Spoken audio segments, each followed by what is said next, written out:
Welcome to the GATE 2021 Conclave for Computer Engineering. We will talk about reasoning aptitude, and reasoning will be discussed by Ashutosh Sharma. Engineering mathematics will be discussed by Punish Sharma, and discrete mathematics will be discussed by Sundaramji, and English will be discussed by Mr. Srinivas. Let us know the inside story of these subjects, what to prepare, from where to prepare, how to prepare, what is difficulty level, what is the source of study, what is the importance of test series, and apart from these, what are the tricks involved and what is the difficulty level of questions which you may expect in GATE 2021. So friends, let us have the tour of these subjects with the concerned experts. Dear students, greetings for the day and a very warm welcome to GATE Conclave. I will be dealing here with the reasoning and aptitude part of GATE Conclave. My name is Ashutosh Sharma and I have been guiding students for almost past 20 years, out of which 10 years have been for CAT for IIMs, and the later part of the journey, 10 years have been exclusively with Made Easy for guiding students for GATE and engineering services exam. So this year there are few changes, minor changes that have been introduced. We'll be discussing all those things apart from what are important topics, how do we need to deal with all these things in my subsequent presentation and slides. So before even I start, let's understand that reasoning and aptitude is almost 10% of the total marks assigned for GATE. So roughly, approximately it is 10% of 100, which is 10 marks, though the exam have varied the number of questions as well as marks, but approximately we can say it is 10%, which is a huge chunk. And the most important part is that for scoring these 10 marks on 100 will require less than 15 minutes. Moreover, as soon as we will log into GATE paper, the very first 10 questions that will appear on the screen will be general awareness. Now see, general awareness will mean general aptitude. General aptitude will mean here English plus reasoning and aptitude combined, which is overall for 15 marks. Please make very sure that reasoning, aptitude plus English combined is for 15 marks, out of which generalization, we can do a broad generalization that reasoning and aptitude is for 10 marks and the English is for 5 marks, though there have been minor variations here and there. दो बातें यहाँ पे समझनी बहुत ही महत्वपूर्ण है. मैं आपको ये बताना चाहता हूँ 2010 से लेके 2020 तक reasoning aptitude started appear in GATE only from 2010 onwards. Up till 20, the syllabus is almost unchanged, right? It had remained absolutely same for these 11 years, right? पहले जो 10 क्वेश्चन आपको स्क्रीन पे दिखने वाले हैं, पेपर ओपन करते ही वो जनरल एप्टीट्यूड सेक्शन के होंगे, जिसमें कि इंग्लिश और एप्टीट्यूड रीजनिंग कंबाइंड होगी, जो कि एग्जैक्टली 15 मार्क्स का होगा, जिसमें माइनर वेरिएशन इंग्लिश और एप्टीट्यूड के मार्क्स का हो सकता है, जिसको मैं डिस्कस करने वाला हूं. अब आप इसमें बिल्कुल कंफ्यूज ना होएं, क्योंकि वर्बल एबिलिटी का सेक्शन कोई और फैकल्टी इंग्लिश एक्सपर्ट हमारे कवर करेंगे. मैं यहाँ पे इसलिए ले रहा हूँ बिकॉज ये कंबाइंड सिलेबस IIT रेफर करता है, इसलिए मैं यहाँ पे आपको दिखा रहा हूँ. इंग्लिश के regarding you will find a separate video, there is no problem about it, right? So I will move on to here. ये चार हमारे पार्ट हैं. सिलेबस काफ़ी वेग ढंग से ये डिफाइन करते थे. Numerical ability, numerical computation, numerical estimation, numerical reasoning and data interpretation. This was earlier a very vague way of defining the question, but let me tell you what all they used to cover. Question number system से लेके percentage, profit loss ratio, mixtures, algebra, geometry, permutation, combination, probability, basic statistics, time and work, time speed distance. और last year पहली बार ऐसा हुआ है कि एक question calendar से भी आया है. सो ब्रॉडली SICI से भी 2-3 क्वेश्चन देखे जा सकते हैं. तो ये कुछ जैसे कैलेंडर, SICI, ये थोड़े लेस इंपॉर्टेंट एरिया है. Time and work, time speed and distance, ratio proportion, mixture, numbers, geometry, algebra, permutation, combination, ये कुछ ज़्यादा इंपॉर्टेंट एरिया है. तो उन पे हम आके बात करेंगे. बट ये जो 4 पॉइंट्स मेंशन करता था up from year 2010 till 2020, this was these four area, which was a very vague way of defining the question, though the question have been mostly from these area what I have talked about, right? And you can refer to the GATE previous year question, which definitely any serious aspirant, you need to solve each and every GATE question twice. So I will be discussing all these things. This was what used to be the syllabus. Now there is hardly any major change in the syllabus. New syllabus in this year, verbal portion will be dealt with some expert verbal faculty. I will be moving on to reasoning and aptitude. See, it is same data interpretation, which will be dealing in 2D and 3D graphs, pie chart, bar graphs, histogram. There can be a question based upon caselet of the data. Then again percentage, exponents, PNC, geometry and mensuration of late have been an upcoming area in GATE, and GATE have been predominantly, even engineering services as well as GATE have been predominantly, we can find good questions on geometry and algebra as well. So and elementary statistics will involve things like mean median mode, it will involve average and basic standard deviation. So all these things, ये सारी चीज़ें जो थी पहले भी थी और अभी भी है, अब उसने थोड़ा इसे expand करके वहाँ पे mention कर दिया rather than in a more elaborated form. And see, the topic is same, data interpretation, numerical computation. We have seen here it was numerical computation, numerical ability, numerical estimation, numerical reasoning and data interpretation. Same thing will happen here. This is data interpretation, numerical computation. Here it is. Now one thing, numerical relation and reasoning, right? Everything is same. There is no deduction from the syllabus. Syllabus से कुछ minus नहीं हुआ है, but एक minor चीज add हो गई है. There is no any subtraction had not happened from the syllabus. Anything had not been removed or deleted from the syllabus. But कुछ add हो गया, उसके ऊपर मैं आऊँगा. नाउ एक ये इंग्लिश का साथ में यहाँ पे मेंशन करने की बात है, ये एक टॉपिक है जिसमें कि स्टूडेंट्स थोड़ा कंफ्यूज रहते हैं. Logic deduction and induction analogy. Please make sure it is known as critical reasoning in English. This part is syllabus of English and it is not a syllabus of aptitude and reasoning part of it. Because verbal ability may be, English may be, there will be verbal ability and then verbal reasoning, right? So it is verbal reasoning. ये English का reasoning part हो गया, right? और ये हमारा aptitude का reasoning part हो गया, numerical relation and reasoning. This is aptitude का reasoning part and that is verbal ka reasoning part. So so that I can make everything crystal clear, so I am highlighting it because otherwise the students will say what is this, this thing is not dealt in the video, this will be dealt with English language faculty. Now this is the new part, spatial aptitude.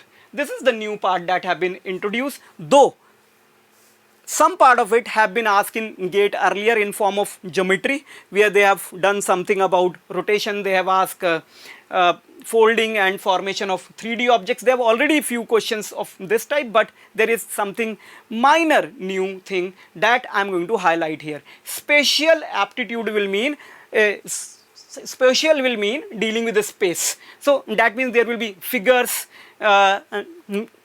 mirror image, then there will be things like involving things involving cutting, pattern, folding. So which is I think it had been directly borrowed from civil services aptitude test and a couple of exams like railway and banking exam. तो ये जो question होते थे, ये इसका एक part तो already gate पूछा करता था जो बहुत अच्छे क्वेश्चन होते थे, बट इसमें जो नया पार्ट है वो जैसे कुछ there are 4 figures which are given to us. Which will be the 5th one? So these type of questions usually they appear in exams like bank, railways and other exams and civil services aptitude test as well. तो ये वहाँ से कुछ इन्होंने borrow करा है. This is the minor change that have been introduced, else everything is intact.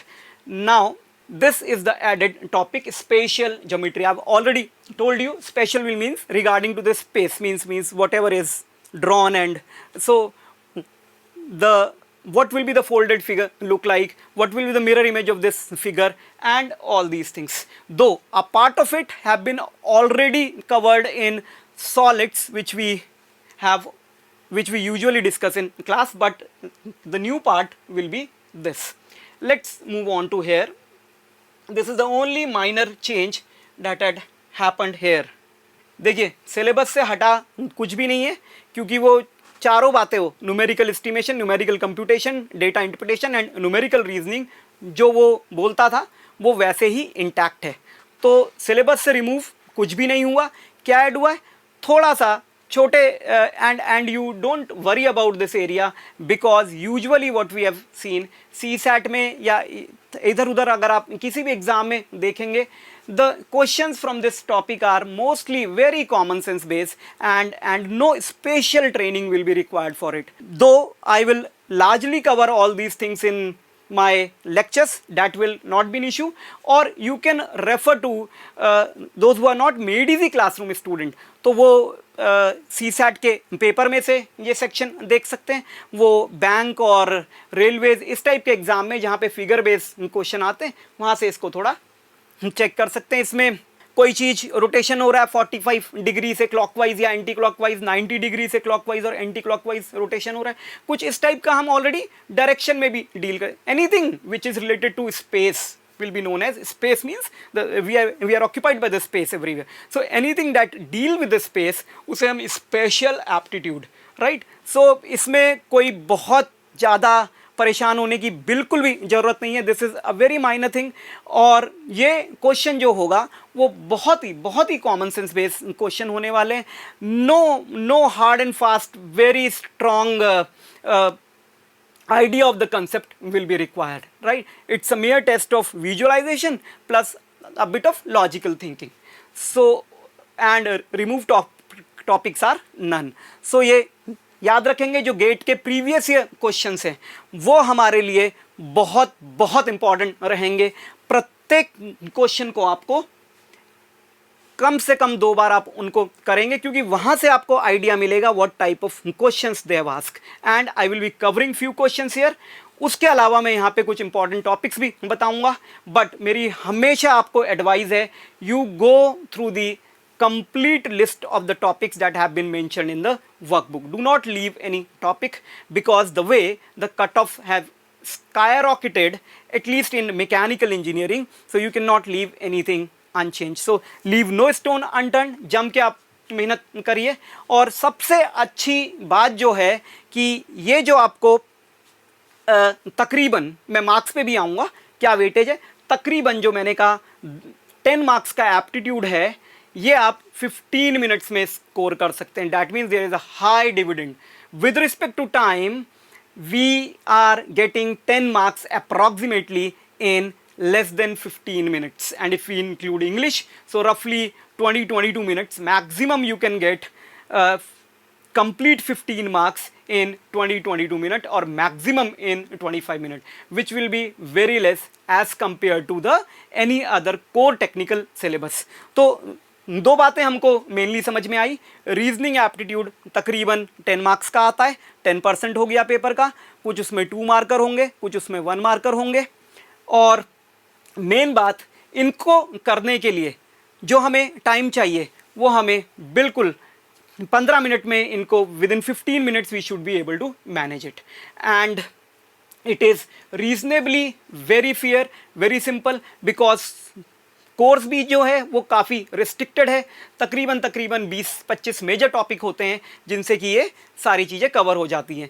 तो it is very important that you score exceptionally high, क्योंकि मेरे पिछले 10 साल का जो तजुर्बा मेडिजी के साथ रहा है, तो मैं एक चीज़ श्योरिटी से कह सकता हूँ, कोई भी टॉपर जो स्टूडेंट होता है, I have seen they have score exceptionally high marks in reasoning and aptitude. शायद ही कोई ऐसा स्टूडेंट मुझे मिला हो जो कि टॉपर्स में हो और उसके मार्क्स रीजनिंग एप्टीट्यूड में कोई उससे गलती हुई है. So here you can easily score whatever be the weightage of reasoning and aptitude, you can easily score full marks. I will say you have to score complete marks in this section in order to stand among the toppers, right?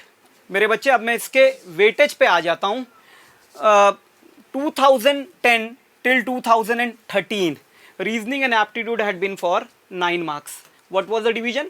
4 questions each carrying 2 marks and 1 question carrying 1 mark. That will make it 9 marks मेरे बच्चे. और ये कितने question से आए? 4 and 1, 5 questions were there. And this was fixed across the branches, be it civil, mechanical or computer science or for that matter any other branch. ये बिल्कुल fix था. 5 क्वेश्चन हर एक में पैटर्न ये होता था और 9 मार्क्स का ये था. 2014 it was for 12 marks, 15 till 17 it was for 10 marks, and 2018 reasoning and aptitude find a upsurge in GATE and it was for 13 marks, which was summing from 8 questions, right? This was the maximum marks that have appeared in GATE from reasoning and aptitude, right? 2019 9 till 12 marks. See, up till here it was almost fixed in all branches, so I'm not doing here any branch wise distribution because it was same. Now from here they started doing differential marking in different branch. Say mechanical it was for 9 marks, computer science it was for 10 marks. So rather than giving you all details and making it very cumbersome and a very tedious process, मैं आपको इस बहुत ही simplify ये चीज़ यहाँ पे कर देता हूँ. 9 till 12 marks will mean depending upon one branch to other. This is the range from one branch to other. So we can approximate it to be 10 marks. And same thing had happened in 2020, 8 till 11. 8 till 11 will again average out to be 10 marks. ये मैं इसलिए यहाँ पे ऐसा कर रहा हूँ. Set 1 set 2 होता है ब्रांचेस का. उसके अलावा अलग अलग ब्रांच का distribution, number of 2 marker 1 marker देने से काफ़ी कॉम्प्लेक्स हो जाएगा प्रोसेस. हम इसे रफली जर्नलाइज कर लेते हैं क्योंकि मोटा मोटा बात हमें बिल्कुल क्लियर हो जानी चाहिए. मैं क्या बताना चाहता हूँ, 8 to 13 मार्क्स का ये पेपर आया है. Minimum had been 8 and the maximum had been 13, right? Here 8 questions coming to 13 marks was the high weightage. Now apart from it, what from how many questions are asked? 5 to 8 questions have been asked, not less than 5 and not exceeding 8 questions, right? So ये बिल्कुल फंडा clear हो गया होगा. इसे complex करने की जगह क्या क्या पैटर्न था ये सब मैं यहाँ पे लिखूं, उसको आसान बनाने के लिए मैं यहाँ पे क्या कर लेता हूँ, average out to be 10 marks. So it is very simple, forget about the entire thing. You say it is 10 marks on total of 100 marks, right? How many questions? 5 to 8 questions. Then it can vary from 8 to 13 marks. And overall GATE we know as such in B Singh sir ने इससे पहले बहुत अच्छा video बनाया है जिसमें कि उन्होंने ऑलरेडी क्लियर कर दिया है. गेट में ओवरऑल 65 क्वेश्चंस होते हैं to be done in 180 minutes and the maximum marks for the paper is 100. 65 question, 180 minute is the time duration and maximum marks is 100, जिसमें से कि रीजनिंग एप्टीट्यूड आपका ये डिस्ट्रीब्यूशन है. मैंने आपको पिछले 10 साल का डिस्ट्रीब्यूशन यहाँ पे दे दिया, इनफैक्ट 11 ईयर्स 2010 till 20. तो ये हमारा approximately 10% which is a huge chunk, which I have already told you about. It's a huge chunk, and above all the best advantage is that time required for solving the question will be very less. These 10 marks in 15 minutes, what rich dividend with respect to time we are getting here. So this is there. Now let's move forward. तो आप इसके complexity में जाने की जगह इसे बिल्कुल simple कर लीजिए, simplify कर लीजिए चीज़ों को. 10% of the paper. Now here it is.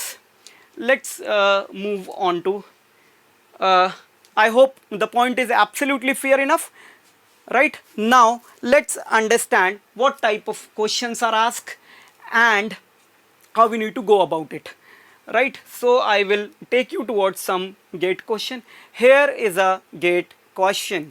So इस क्वेश्चन को लेने का पर्पज़ ये है क्योंकि ऐसा एक नहीं, ऐसे 3-4 क्वेश्चन आए हैं जो कि गेट में आ चुके हैं. ये क्वेश्चन 2011 का है. Exactly almost same question with a minor variation had appeared here in 2020 as well. So here is the question. So how we, this is some of the end terms of the series this. Now this is a very simple question. So I'm going to tell you, and the question carry 2 marks. So without wasting any time, we are moving on to the solution of the question here. You can, if you want, you can pause the video and try to solve it on your own. So here I will always highlight that most of the questions, they need to be tried by option, solve question by option, truncate the question to a shorter question, and put external values. These are things that are going to work for a lot of questions, especially in algebra, right? और specially in series. अभी हम यहाँ पे इसका सम अगर करना चाहते हैं, बेस्ट वे इज, ये पूरा एसएन था, ये यहाँ से यहाँ तक पूरा एसएन था. If I want to make here S1, that means sum up till first term, what I'm going to use here is, see guys, what I'm going to use here is, if a thing is generally true, then it have to be true for any particular value. If any of these formula 4 option will give us the value right for Sn, then it have to give value right for S1 as well. जो चीज़ हमें Sn का value सही बताएगा वो हमें S1 S2 यानी सम up till 1 term, सम up till 2 term भी सही बताएगा. ऐसा थोड़ी होगा कि n इक्वल टू 11 पे ही जाके सही बताने लगेगा. So sum up till first term, we will truncate the series up till here. Sum up till first term should come out to be 4. Sum up till first term should come out to be 4, right? Sum up till first term for the series is 4. So what I'm going to do here, you can put n equal to 1 in all the option. Due to limitation of time, I will be putting it here only. 4 upon 81. I'm using option number C here. What will happen? 10, 1 plus 1, that is 10 square, which is 100, minus we have 9 into 1, minus 10. So what we are going to get here is, this is 100 minus 19, which is 81. So what we have, 4 upon 81 into 81, that will eventually come out to be 4. Sum up till first term is coming out to be 4. You can try by all other option in order to save your time. I'm not putting in all other options, right? So none of the option will give me S1 as 4. S1 और किसी भी option से 4 नहीं आता. Sum up till first term for the series is 4. And exactly same sort of question have been repeated in GATE 3-4 times. This year, 2020, you can find the question in GATE. So this is sum up till first term is coming out to be 4. From which option? From option number C. आप A, B और D में भी रख के check कर लेंगे. Sum up till first term और किसी भी ऑप्शन से 4 नहीं आएगा. तो ये 100 minus 19, which is 81, 81, 81 cancel out, we have here 4. So let's see here. So we can put n equal to 1 in all the options, and sum up till first term is coming out to be 4. No other options is going to give me sum as 4, और किसी option से sum 4 नहीं आता है. ठीक, आगे बढ़ जाते हैं, देखते हैं. ये MSQ टाइप का दूसरे टाइप ऑफ क्वेश्चन है. MSQ में multiple answers can be correct. In questions के लिए कोई भी पार्शियल मार्किंग नहीं है. और एक चीज़ ध्यान रखिए, ये क्वेश्चन टफ नहीं है, बट इसलिए ये डिफ़िकल्ट हो जाएंगे एग्जाम में क्योंकि chances of committing error here will be exceptionally high. क्योंकि जब तक आप जो तमाम ऑप्शन सही हैं उन सभी ऑप्शंस को आपको टिक करना पड़ेगा. Then only you are going to get marks out of it. There is no partial marking for this, and obviously there is no negative marking for it. तो आप एक चीज़ बिल्कुल अच्छे से क्लियर कर लीजिए, इन क्वेश्चन में आपको बहुत ही सावधानी से, you need to be extra vigilant, extra careful about this type of question. देखते हैं, फंडा सिंपल है यहाँ पे. r-6 equal to 11. Mod of r-6 is equal to 11. तो ये अंदर वाला फंक्शन जो है, यदि ये 11 होता तो इसका मॉड 11 आता, और even if it is -11 then also the mod will be equal to 11. So अंदर वाला जो फंक्शन है, इट कैन बी 11 और इट कैन बी -11, राइट. 11 का मॉड भी 11 आएगा, और ये अंदर -11 भी होता तो भी 11 आता. तो यहाँ से हमें एक बार r-6 को 11 रखेंगे और एक बार r-6 को -11 रखेंगे. So r-6 can be equal to 11 or r-6 can be equal to -11. So we are going to get r is equal to 17, and we are going to get here r is equal to -5. Good. And same thing we can do here for mod. Mod is coming out to be 8. So once we can put it as 8, and once we can put it as -8. So it will be 20 upon 2. Now q minus 12 can be equal to 8 और it can be equal to -8. आप एक बार 8 रख लीजिए, एक बार -8 इसको रख लेंगे. 20 upon 2 which is equal to 10, और q का वैल्यू यहाँ पे आ जाएगा, it should be equal to +2. 4/2 that is equal to +2.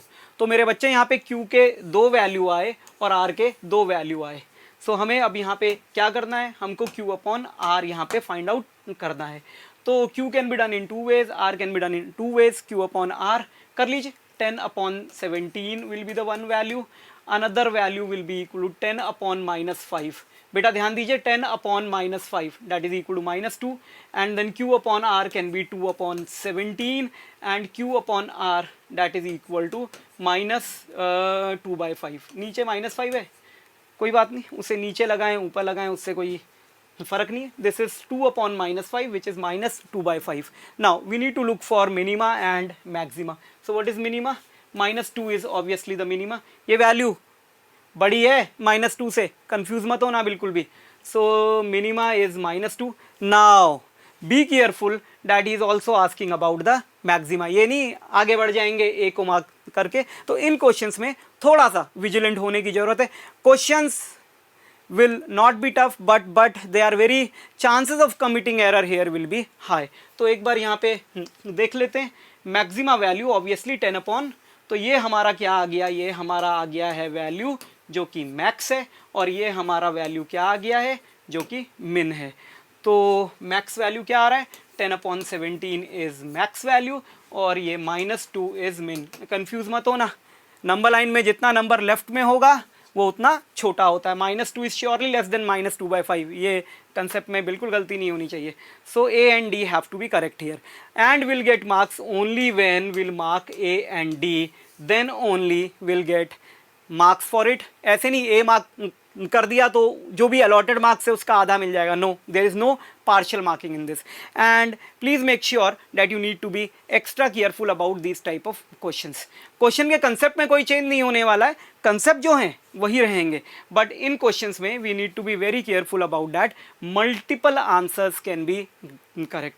So kindly make sure that you pay due attention while solving these question in particularly.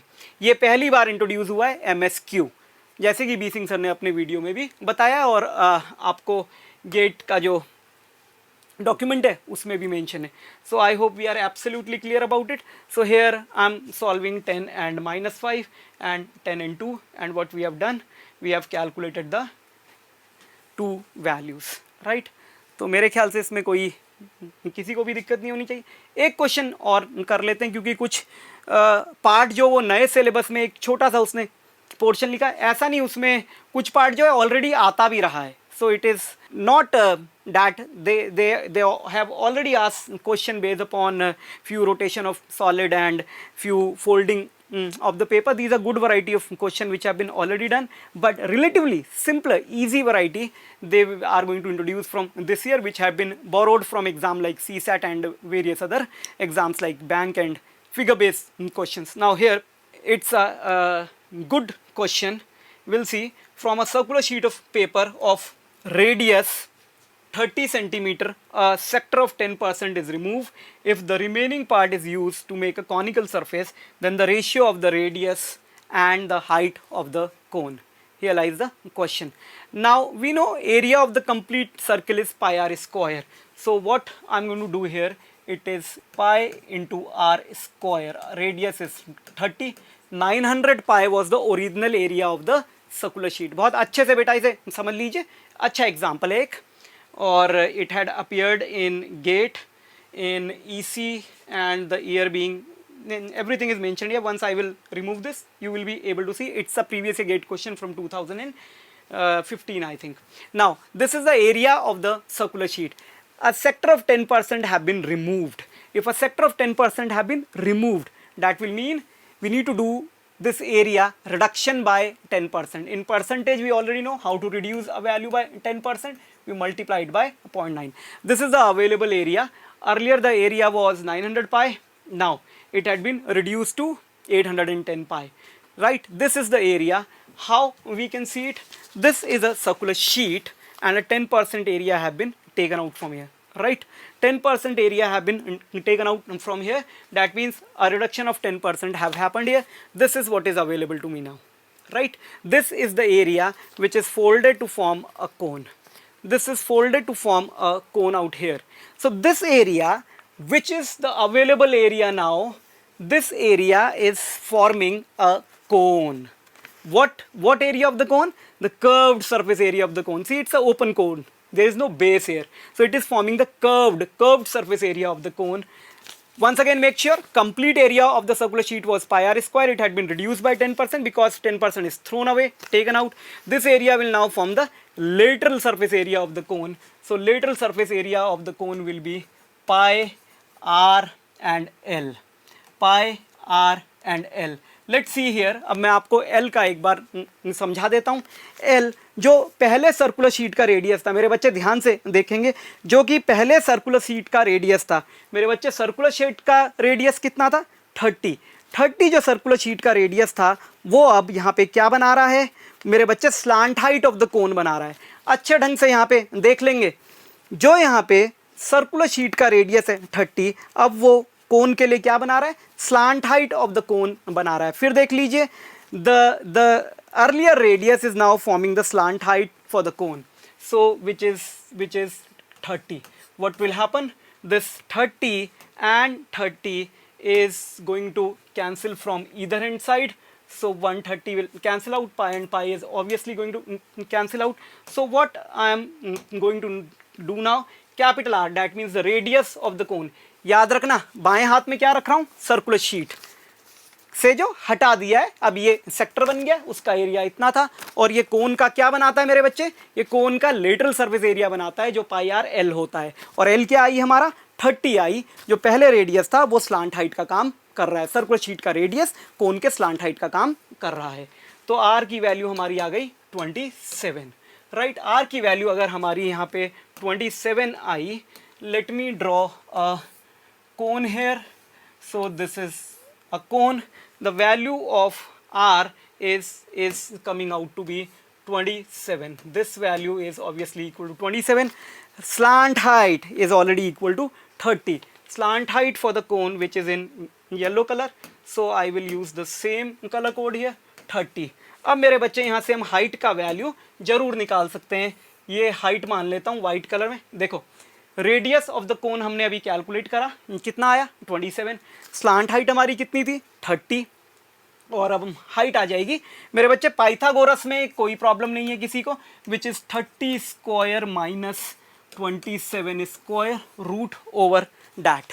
This value will be approximately equal to 13.076. आप इसे calculate भी कर सकते हैं, जो भी ये आता है. सो ये हमारा हाइट आ गया है. अब हमें हाइट आ गया है. What is the ratio of radius and height? Radius हमें ऑलरेडी पता है कौन की, 27 है, और हाइट हमें यहाँ से मिल जाएगी r/h, विच इज़ 2.064. मेरे बच्चे, रेडियस कौन की कितनी है? 27. h हमारा यहाँ से पाइथागोरस से आ गया, तो r/h हमारा 2.064 आ जाएगा. इसको कहते हैं न्यूमेरिकल आंसर टाइप. क्या कहते हैं? Numerical answer type. तो ये जो क्वेश्चन है, इसमें हमें आंसर टाइप करना होता है वर्चुअल कीबोर्ड से. We need to enter the answer, right. तो ये आंसर हमें टाइप करना होता है, and range of the answer is acceptable. The range of the answer is acceptable, so we have find out this. अब एक चीज़ और है, जो हमारा MCQ होता है, जिसमें सिंगल आंसर करेक्ट होता है, जो भी मार्क्स उस क्वेश्चन को अलॉट होंगे, उसका 1/3 उसका नेगेटिव मार्किंग होता है. राइट, 2 मार्क्स का क्वेश्चन है, तो -2/3 हो जाएगा if you solve it wrong. जो इससे हमने पहले करा, जिसमें multiple answers can be correct, there is no negative marking. In the question where multiple answers can be correct, no negative marking. Here as well, NAT type, there is no negative marking. इसमें value आपको keyboard से, virtual keyboard से, you need to type the value. There is no negative marking for this type of questions. I hope this point is absolutely clear. Once again, quickly, if we see, this is the circular sheet, 10% taken out, remaining area is on the left hand side, forming the curved surface area, the lateral surface area of the cone, pi r l. और l क्या आई? जो circular sheet का radius था 30, अब वो हमारा कोन के लिए स्लांट हाइट का काम कर रहा है. L is equal to 30. Pi r l is the lateral surface area. So it is not more than standard 10th elementary geometry, but the thing is that good question as such, and deal with lot of such questions in the class as well, where I explain it through various models. Now let's move ahead and let's see, this we have already done. So I hope the point is absolutely clear. Once we have evaluated R, and then height can be evaluated, and R by H can be simply evaluated. Point is made? Good. Let's move further. What are important topics? I will say you leave nothing unturned. You study everything. The way the cutoffs have skyrocketed, we cannot leave anything to chance, but still I will tell what are the important topics from the topics from where the questions have been asked, because all the four, numerical computation, numerical reasoning, numerical estimation and data interpretation, everything had remained intact. The syllabus has exactly remained intact, except very few elementary simple problems of what will be the fifth figure based upon their orientation and changing in the space. The orientation will be changing in the space. What will be the fifth figure? Those type of questions have been introduced, right? Anyhow, let's see here. Number system is a vast topic, from HCF LCM to factors, factorial, base system, and everything else. This is important. Percentage, fairly important, and it will find application in profit and loss as well. Ratio mixtures, right? And the manifestation of the ratio will be time, speed, and distance. Fairly important. Time and work, quite important. Set theory, every year at least one of the branch, sometime in two branches, there is a question from set theory. Permutation and combination, the question have been not so, permutation and combination, the question have been not that frequent, but the questions are there. Probability and elementary statistics, right? So these areas are important. And then the very important area is algebra and geometry, and there have been relatively simple and easier questions from algebra. As such, the questions have been on logarithms, maxima, minima, questions have been on APGP, and questions have been on graphs and series, and questions, most of these questions can be either done by options, as I've shown you in one of the question. Data interpretation. Now see, I will explain you three integral part of your reasoning and aptitude. One thing is the aptitude part of it, number two is data interpretation, and number three is reasoning. So these three parts will make the complete reasoning and aptitude. And what we need to make sure is, we need not to go with preconceived mindset, some prejudices in our mind that questions will be from this area or that area. Sometimes they have surprised, the element of the surprise have been high. Few times there have been more questions from data interpretation, few times there have been questions from aptitude only, few times there have been a mix of these three areas, or some area can outshine the other area. तो आपको ये तीनों integral part को prepare करने की जरूरत है. Quantitative aptitude, reasoning और डेटा इंटरप्रिटेशन, ये तीन पार्ट होते हैं. अच्छा, cube and direction. This direction can be also area of special regarding the spatial aptitude, right?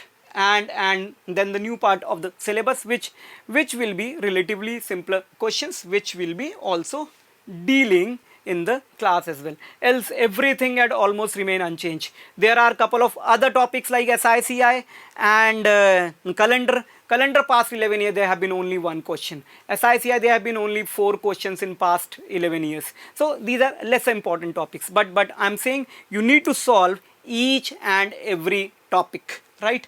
Don't go by chances, because this is the first time the question on calendar have been there. One more thing you can mention here, series also, which will be fundamentally covered in algebra. So these are slightly more important topics than others, so we need to make sure that we need to go through the complete scheme of thing. Do not leave anything on to chance. तो आप पूरा syllabus अच्छे से करके जाएंगे. Let's move ahead, and because it is an opportunity that I'm interacting with you, तो मैं इस opportunity को थोड़ा सा इंजीनियरिंग सर्विसेज के बारे में भी यहाँ पे थोड़ा सा ब्रीफली डिस्कस कर देता हूँ, क्योंकि बहुत डिफरेंट सेट नहीं होने वाला है. जो लोग गेट लिखेंगे और जो इंजीनियरिंग सर्विसेज लिखेंगे, except the computer science branch, right, for which there is no engineering services exam. So engineering services में क्या वेटेज है? Again writing question and making it very tedious and cumbersome. मैं उसे फिर से सिंप्लीफाई कर देता हूँ. 200 में से रफली 20 मार्क्स, क्योंकि 22 का भी आया है, 28 का भी आया है और 16 मार्क्स का भी आया है. सो आप उस सारी बात को छोड़ के बेसिक फंडामेंटल बना लीजिए. रफली 20 marks on 200 which is again 10%.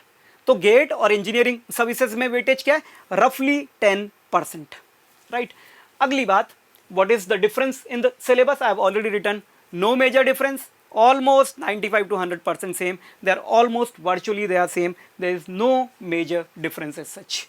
But I would like to highlight here, GATE questions are more tricky and on the moderate side of the difficulty as compared to engineering services. Engineering services, barring only few questions, कुछ ही question engineering services में ऐसे आए हैं जो कि tricky हैं, tough है. Otherwise as per my perception, the GATE questions are definitely moderate and on the higher side of the difficulty as compared to engineering services. एक बात और यहाँ पे आपको मेंशन कर देता हूँ कि इंजीनियरिंग सर्विसेज के प्री में कई सारे क्वेश्चन ऐसे हुए हैं जो कि उन्होंने गेट से exactly same Welcome to GATE 2021 Conclave for Mechanical Engineering. Data के साथ कॉपी करा है with a minor variation. Even they have not bothered to change the data. तो जो लोग इंजीनियरिंग सर्विसेज एस्पायरेंट है, मेरी हम्बल रिक्वेस्ट है कि आप लोग जरूर से गेट क्वेश्चन को करें. 2010, 11 और कुछ प्रीवियस ईयर के क्वेश्चन डायरेक्टली इंजीनियरिंग सर्विसेज में देखे गए. So I will say in this way, get will become the main set and engineering services will occupy a subset of it. So kindly make sure those, this is worth mentioning here. एक बार बात हो ही रही है तो मैं आपको जरूर से बता दूं कि आप इंजीनियरिंग सर्विसेज के जो एस्पायरेंट हैं उनके लिए मैं बहुत ही ज़्यादा सीरियसली बोलूँगा कि आप गेट के तमाम क्वेश्चन करेंगे क्योंकि डायरेक्टली क्वेश्चन कॉपी हुए हैं, right. In short and they are except easy barring a few question as compared to GATE. ESC question in aptitude I will rate it as on the simpler side. Let's move ahead.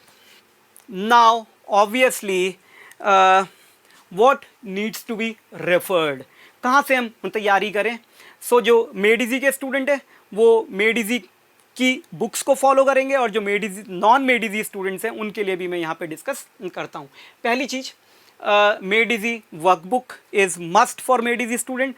This apart from the notes which are the class notes, a serious aspirant should definitely take it as a fundamental thing, the class note, and then he should directly move on to workbook which will have chapters and the practice question on each of these chapters. So MEDISI workbook after class notes, this will be the first thing that needs to be solved completely.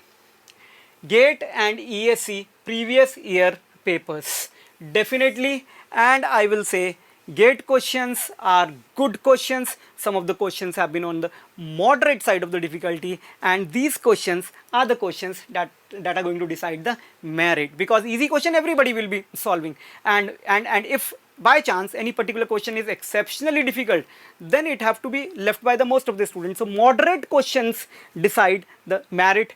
It cannot happen you will solve only easy question and you will become the topper. No, it cannot happen. You need to enter into moderate questions as well. So please make sure you solve each and every GATE question twice, right? These are available from any open source. MEDISI students को तो ये पूरा publish होके मिलता है. बाकी student these are GATE question and ESC papers are easily available from open source. And another thing is this is also easily available from any open source internet or anywhere else. CSAT previous year papers. CSAT is conducted by UPSC Civil Services Aptitude Test. So इसके भी previous year के question करेंगे तो आपको help हो जाएगी, right. और MEDISI theory book, और those who are non MEDISI student they can follow any simpler book. any aptitude book for that matter, which will have all these syllabus points which I have already mentioned. Any other general aptitude book, you need not to go for exceptionally tougher books which are meant for especially exam like CAT only. I've trained students for CAT for IIMs for 10 years, and the level of the difficulty have been very high as compared to GATE. But GATE had also borrowed very few simpler questions from CAT from 2001, 2002, 99, 2000. There have been relatively very simple questions from the CAT which have been borrowed by the GATE as well. But आपके primary resource रहेगा, number 1 आपका रहेगा workbook, right. Number 2, GATE and ESC previous year question, CSAT question conducted by UPSC. These are open source. Open source, you can easily get it from any website or anywhere, or you can get it from Made Easy. Previous year question will be a very good collection which will be error free and a very good publication, or any other source you want. Now, Made Easy theory book. If you are finding a problem while attempting these questions, then you need to visit Made Easy theory book, or for that matter any other theory book, but make sure that each of these areas which I have told you or which are given in the index of our workbook should have been covered there. So these are resources for the reference. Let's move ahead. So I hope there is this point is also absolutely very clear. Now yes, how it need to be done. Up till now paper pattern is clear, marks scheme is very clear, marks allocation is very clear, important topics are obviously clear, type of question we have seen is also very clear. What need to be done? This is the last part of my slides with you. So kindly bear with me for another couple of more minutes, and what I'm going to tell you here is focused preparation is very important. Not like randomly picking questions from here and there and erroneous questions from here and there and over the internet, and then irrelevant questions which cannot appear in an exam like GATE. These things are not going to work. Focused preparation is really required, and it is the power of focus only that yield desired result. Focus होना बहुत ही ज़रूरी है. ये in general competitive in general life के लिए बोलें तो focus होना बहुत important है, और competitive exam के लिए in particularly बोलें focus is the most important thing. Now time analysis, because any competitive exam, the scarcest of all resource, I will be often using it, scarcest of all resources time. Time एक बेहद important resource है किसी भी aspirant के लिए जो किसी serious exam को aspire कर रहा है, उसके लिए बहुत important resource है time. तो आप question में कितना time ले रहे हैं solve करने में, और कितने एग्ज़ाम की रिक्वायरमेंट क्या है उससे मैच करके, it is very important, because time left for GATE exam is now significantly on the word that it is very much manageable, but after 2-3 months if we speak about and we start preparing, it will be very less. So time required for solving the question and time analysis with respect to your preparation is a very important aspect. Concept clarity, pay attention to the concept, not to only to the formulas, not don't try to mug up the things, because it's an exam which is formed by IISc and IIT, and it can throw surprises. If the concept will not be clear, you can make a fumble here or there. बहुत important है कि आप concept पे ध्यान दें. अब मैं एक बहुत important aspect पे आ जाता हूँ, mistake का correction. Broadly, any student writing an exam will fundamentally find two type of mistakes. One is the conceptual mistake and the other is calculation mistake. Now if it's a conceptual mistake, then you need to go back and study the concepts again for that particular topic, and you need to cover it thoroughly, right? तो अगर conceptual mistake हो रही है, वापस किताब में उस chapter को रेफर करिए और उसे अच्छे से क्लियर करिए. दूसरी मिस्टेक है कैलकुलेशन मिस्टेक, जो बिल्कुल हो सकती है, एप्टीट्यूड में हो सकती है, टेक्निकल में भी हो सकती है. तो इस चीज़ के लिए आपको test series will be a tool where you have to जज yourself, and MADEZ has a vast research and development team which forms test due diligence is done and there are our R&D members, they sit for the test themselves and within the stipulated time, and all these things are carried out in a very professional manner, or you can refer to any test series. So mistake correction will happen whether it is conceptual or whether it is calculation will happen through taking test frequently, right? Comprehensive coverage, do not leave anything to chance, right? Because the way the cutoffs are going high, and if you are really a serious aspirant who want to be among the toppers, so you need to do a comprehensive coverage of the syllabus.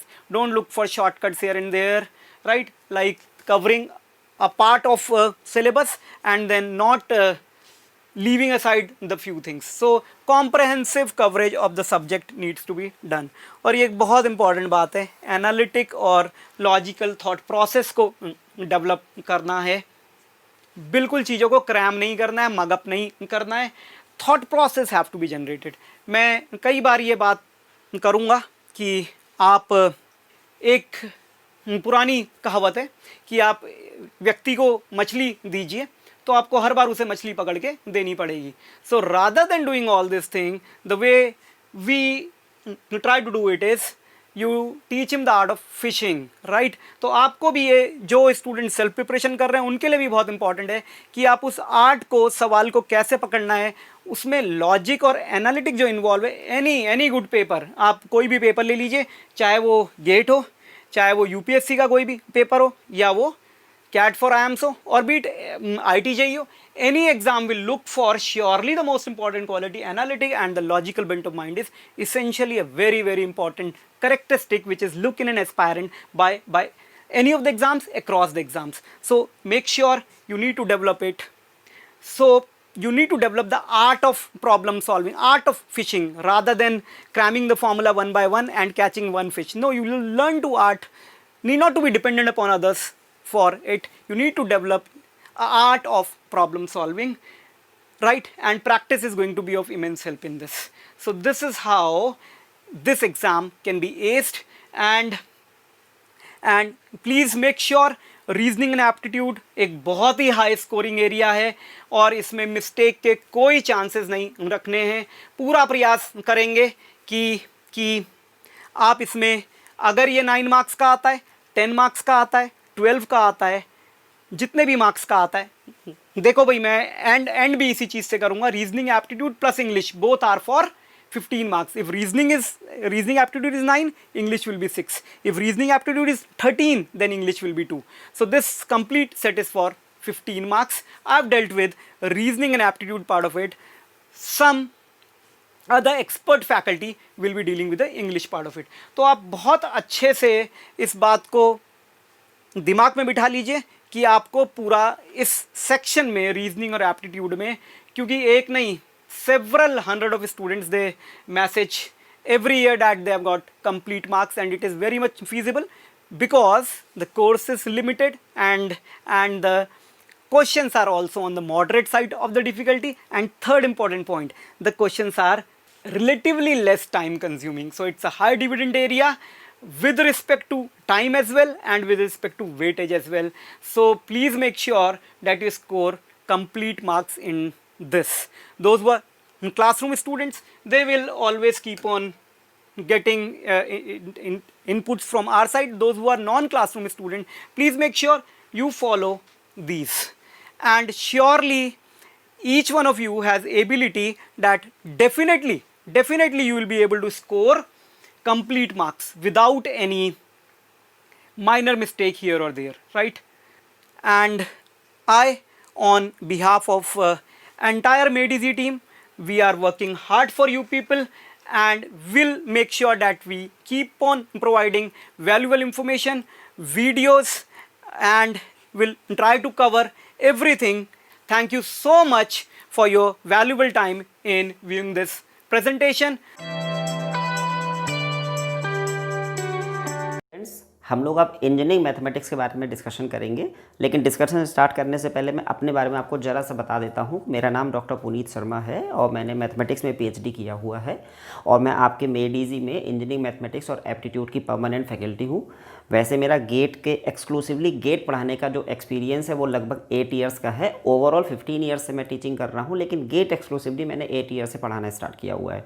तो अभी मैं अपने उस experience को आपके साथ share करूँगा, उसके बेसिस पे आपको क्या एडवांटेज मिल सकता है। तो सबसे पहले जो हम देखने जा रहे हैं वो है आपका इंजीनियरिंग मैथमेटिक्स में जो वेटेज है लास्ट 5 ईयर्स का, उसका मैंने कंपेरिजन यहाँ पहले से करके रखा हुआ है। अब आप इसको देख लीजिए क्या है। यहाँ देखिए 2016 से 20 तक का अगर हम क्रॉस चेक कर लें तो ओवरऑल आप ये देखिए, ये लिखा हुआ है 1 मार्क्स, ये 2 मार्क्स है, total marks, set A set B. अब देखिए हुआ क्या है, नॉर्मली देखो 1 मार्क्स के 3 क्वेश्चन आते हैं और 2 मार्क्स के 2 क्वेश्चन आते हैं। ओवरऑल 7 मार्क्स का इंजीनियरिंग मैथमेटिक्स वाला पोर्शन होता है। रिमेनिंग पोर्शन जो नॉर्मल कहते हैं ना कि मैथ्स 15 मार्क्स की आती है, वो बाकी डिस्क्रीट मैथमेटिक्स वाला पोर्शन होता है। जो कोर इंजीनियरिंग मैथमेटिक्स है वो ओवरऑल देखिए 7 मार्क्स, 7 मार्क्स, 7 मार्क्स और 7 मार्क्स, हर जगह लगभग 7 मार्क्स की आ रही है और वो भी डिसाइडेड है। 1 मार्क्स के 3 क्वेश्चन होते हैं और 2 मार्क्स के 2 क्वेश्चन होते हैं। केवल 2017 में थोड़ा सा डिस्टर्बेंस हुआ था। यहाँ सेट ए में इन्होंने 12 मार्क्स का इंजीनियरिंग मैथमेटिक्स पूछ लिया था और सेट बी में तो 14 मार्क्स का इंजीनियरिंग मैथमेटिक्स था। नॉर्मली ऐसा नहीं होता, बस इसी पर्टिकुलर ईयर में ऐसा क्यों हुआ ये वही जानते हैं। लेकिन ओवरऑल जो हम मान सकते हैं कि वो लगभग 7 to 8 मार्क्स की, ये बीच में एक जगह 8 मार्क्स भी है, तो 7 to 8 मार्क्स की आपको इंजीनियरिंग मैथमेटिक्स मिल जाएगी, जिसमें 3 क्वेश्चन होंगे 1 मार्क्स के और 2 क्वेश्चन होंगे 2 मार्क्स के। ओके, तो ये तो वेटेज वाला पोर्शन हो गया। अब इतने नंबर लाने के लिए आपको चैप्टर्स कौन कौन से पढ़ने हैं, तो जो सिलेबस वाला पोर्शन है, सिलेबस में केवल यहाँ पे 3 ही टॉपिक हैं। फर्स्ट है matrices, also known as linear algebra, चाहे तो आप उसे लीनियर अलजेब्रा बोल दीजिए। दूसरा टॉपिक है कैलकुलस और तीसरा टॉपिक इसमें आता है probability and statistics. 3 to 4 years back जानते हैं न्यूमेरिकल मेथड भी इसमें पूछा जाता था। हो सकता है ये उसी समय का हो, 12 मार्क्स और 14 मार्क्स, अब भी फिलहाल नहीं है। तो ये 3 टॉपिक आपको पढ़ने हैं। हालांकि ये इतने छोटे टॉपिक नहीं है। ये मैट्रिसेस अपने आप में लगभग 10 आवर्स तो क्लास में ही लग जाते हैं पढ़ाने में। कैलकुलस पढ़ाने में 10 to 12 आवर्स लगते हैं। प्रोबेबिलिटी भी 10 से 11 मार्क्स का होता है। लगभग क्लास में हम लोगों को भी लगभग 30 से 35 आवर्स इसमें लगते हैं ओवरऑल। तो आपको कितने लगेंगे वो आप डिसाइड कर लीजिएगा, लेकिन फिर भी इन तीनों टॉपिक से ही ये 7 मार्क्स आपके बनने हैं। तो ये तो हो गया रफली सिलेबस के अंदर जो टॉपिक्स हैं वो क्या होंगे, उनमें जो इंपॉर्टेंट पॉइंट्स हैं वो क्या होंगे। लेकिन पहले आप जान लीजिए टॉपिक जो ऐड हुए हैं वो है नन, कोई टॉपिक नया ऐड नहीं हुआ और कोई भी टॉपिक रिमूव भी नहीं हुआ है। ना एडिशन हुआ है ना रिमूवल हुआ है किसी भी टॉपिक का। जैसे कुछ ब्रांचेज हैं उसमें कुछ टॉपिक्स ऐड हो गए हैं, कुछ टॉपिक्स रिमूव हो गए हैं, लेकिन कंप्यूटर साइंस ब्रांच में ना कोई टॉपिक ऐड हुआ ना कोई रिमूव हुआ। पहले भी यही सिलेबस था, आज भी यही सिलेबस है। अब हम इसमें इंपॉर्टेंट टॉपिक्स देख लेते हैं कि आपको, वैसे तो ये इसके अंदर जो भी टॉपिक्स हैं वो सभी इंपॉर्टेंट है, लेकिन उनमें भी जो मोस्ट इंपॉर्टेंट टॉपिक्स हैं वो कौन से हैं। जैसे मैट्रिसेस में जो ओवरऑल आप लोग को देखा जाता है कि आप जनरल प्रॉपर्टीज पढ़ते हैं, फिर रैंक, फिर सिस्टम ऑफ इक्वेशंस, फिर आइगन वैल्यूज, आइगन वेक्टर्स, फिर उसके बाद आप डायगोनलाइजेशन पे जाते हैं, कैले हैमिल्टन थ्योरम, ऐसी बहुत सारी चीज़ें हैं। लेकिन फिर भी अगर मेरी आप समझें, एनालिसिस देखें, तो आपके कंप्यूटर साइंस ब्रांच के लिए जो बेसिक प्रॉपर्टीज़ पर बेस्ड क्वेश्चन होते हैं, बेसिक प्रॉपर्टी जैसे जिसमें डिटर्मिनेंट भी आ जाती है, मैट्रिक्स की तो होंगी प्लस डिटर्मिनेंट की, एक तो क्वेश्चन वहाँ से आने के चांस पूरे बनते हैं और दूसरा आपका क्वेश्चन जो है ना सिस्टम ऑफ इक्वेशन से क्वेश्चन बन सकता है, इवन बनता भी है। सिस्टम ये हमने शॉर्टकट में लिखा है सिस्टम ऑफ इक्वेशंस। इसमें होमोजीनियस सिस्टम और नॉन होमोजीनियस सिस्टम आता है, जिसमें वेक्टर का कॉन्सेप्ट भी आता है। ये वो वाला वेक्टर नहीं, फिजिक्स वाले वेक्टर की बात नहीं कर रहे हैं, जो मैट्रिसेस में जिसको आप वेक्टर देते हैं कॉलम वेक्टर के फॉर्म में, वो चीज़ें यहाँ पे आपको समझनी होंगी। और इसी को जब आगे बढ़ाएंगे तो आइगन वेक्टर का कॉन्सेप्ट भी आपको इंट्रोड्यूस हो जाएगा, वहाँ से भी क्वेश्चन बनने के चांस होते हैं। एक चीज़ जो और है, आइगन वेक्टर के अलावा एक बात और होती है एलयू डिकम्पोजिशन। ये 4 टॉपिक आपके लिए ज़्यादा इंपॉर्टेंट है। बाकी तो बहुत सारी चीज़ें हम लोग क्लास में पढ़ा ही देते हैं, लेकिन फिर भी अगर इन चारों पर आप ध्यान लगाएंगे तो मैट्रिक्स का क्वेश्चन बनने के आपके चांस बन जाएंगे। ये तो मैट्रिक्स के इंपॉर्टेंट टॉपिक्स हो गए।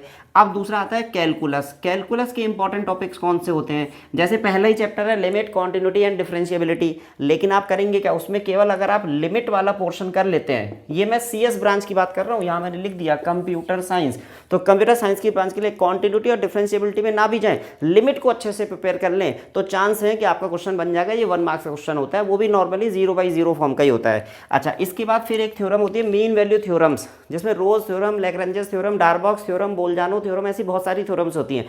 उसमें भी आपको लैग्रेंजेस मीन वैल्यू थ्योरम पर ज़्यादा ध्यान लगाना है, क्योंकि क्वेश्चन आपके यहाँ वहीं से बनने के चांस है। फिर तीसरा टॉपिक आता है मैक्सिमा मिनिमा। तो मैक्सिमा मिनिमा बेटा दो तरीके का होता है, maxima minima of double variable and maxima minima of single variable.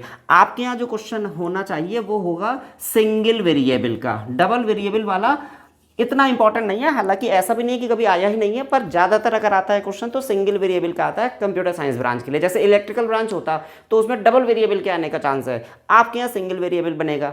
फिर एक और टॉपिक है कैलकुलस के अंदर इंटीग्रेशन। तो इंटीग्रेशन में तो बहुत सारी चीज़ें हैं, बीटा गामा फंक्शन आ जाएगा और फिर डबल इंटीग्रेशन आएगा, ट्रिपल इंटीग्रेशन, एरिया, वॉल्यूम। आपको इसमें से कुछ नहीं करना, आपको केवल सिंगल इंटीग्रेशन पे रहना है। उसमें भी वो जो डेफिनेट इंटीग्रेशन होता है, तो यहाँ लिख सकते हैं डेफिनेट इंटीग्रेशन, और उसकी भी जो प्रॉपर्टी बेस्ड क्वेश्चंस होते हैं वो वाले आपसे पूछे जाएंगे। तो कैलकुलस में ये पोर्शन है।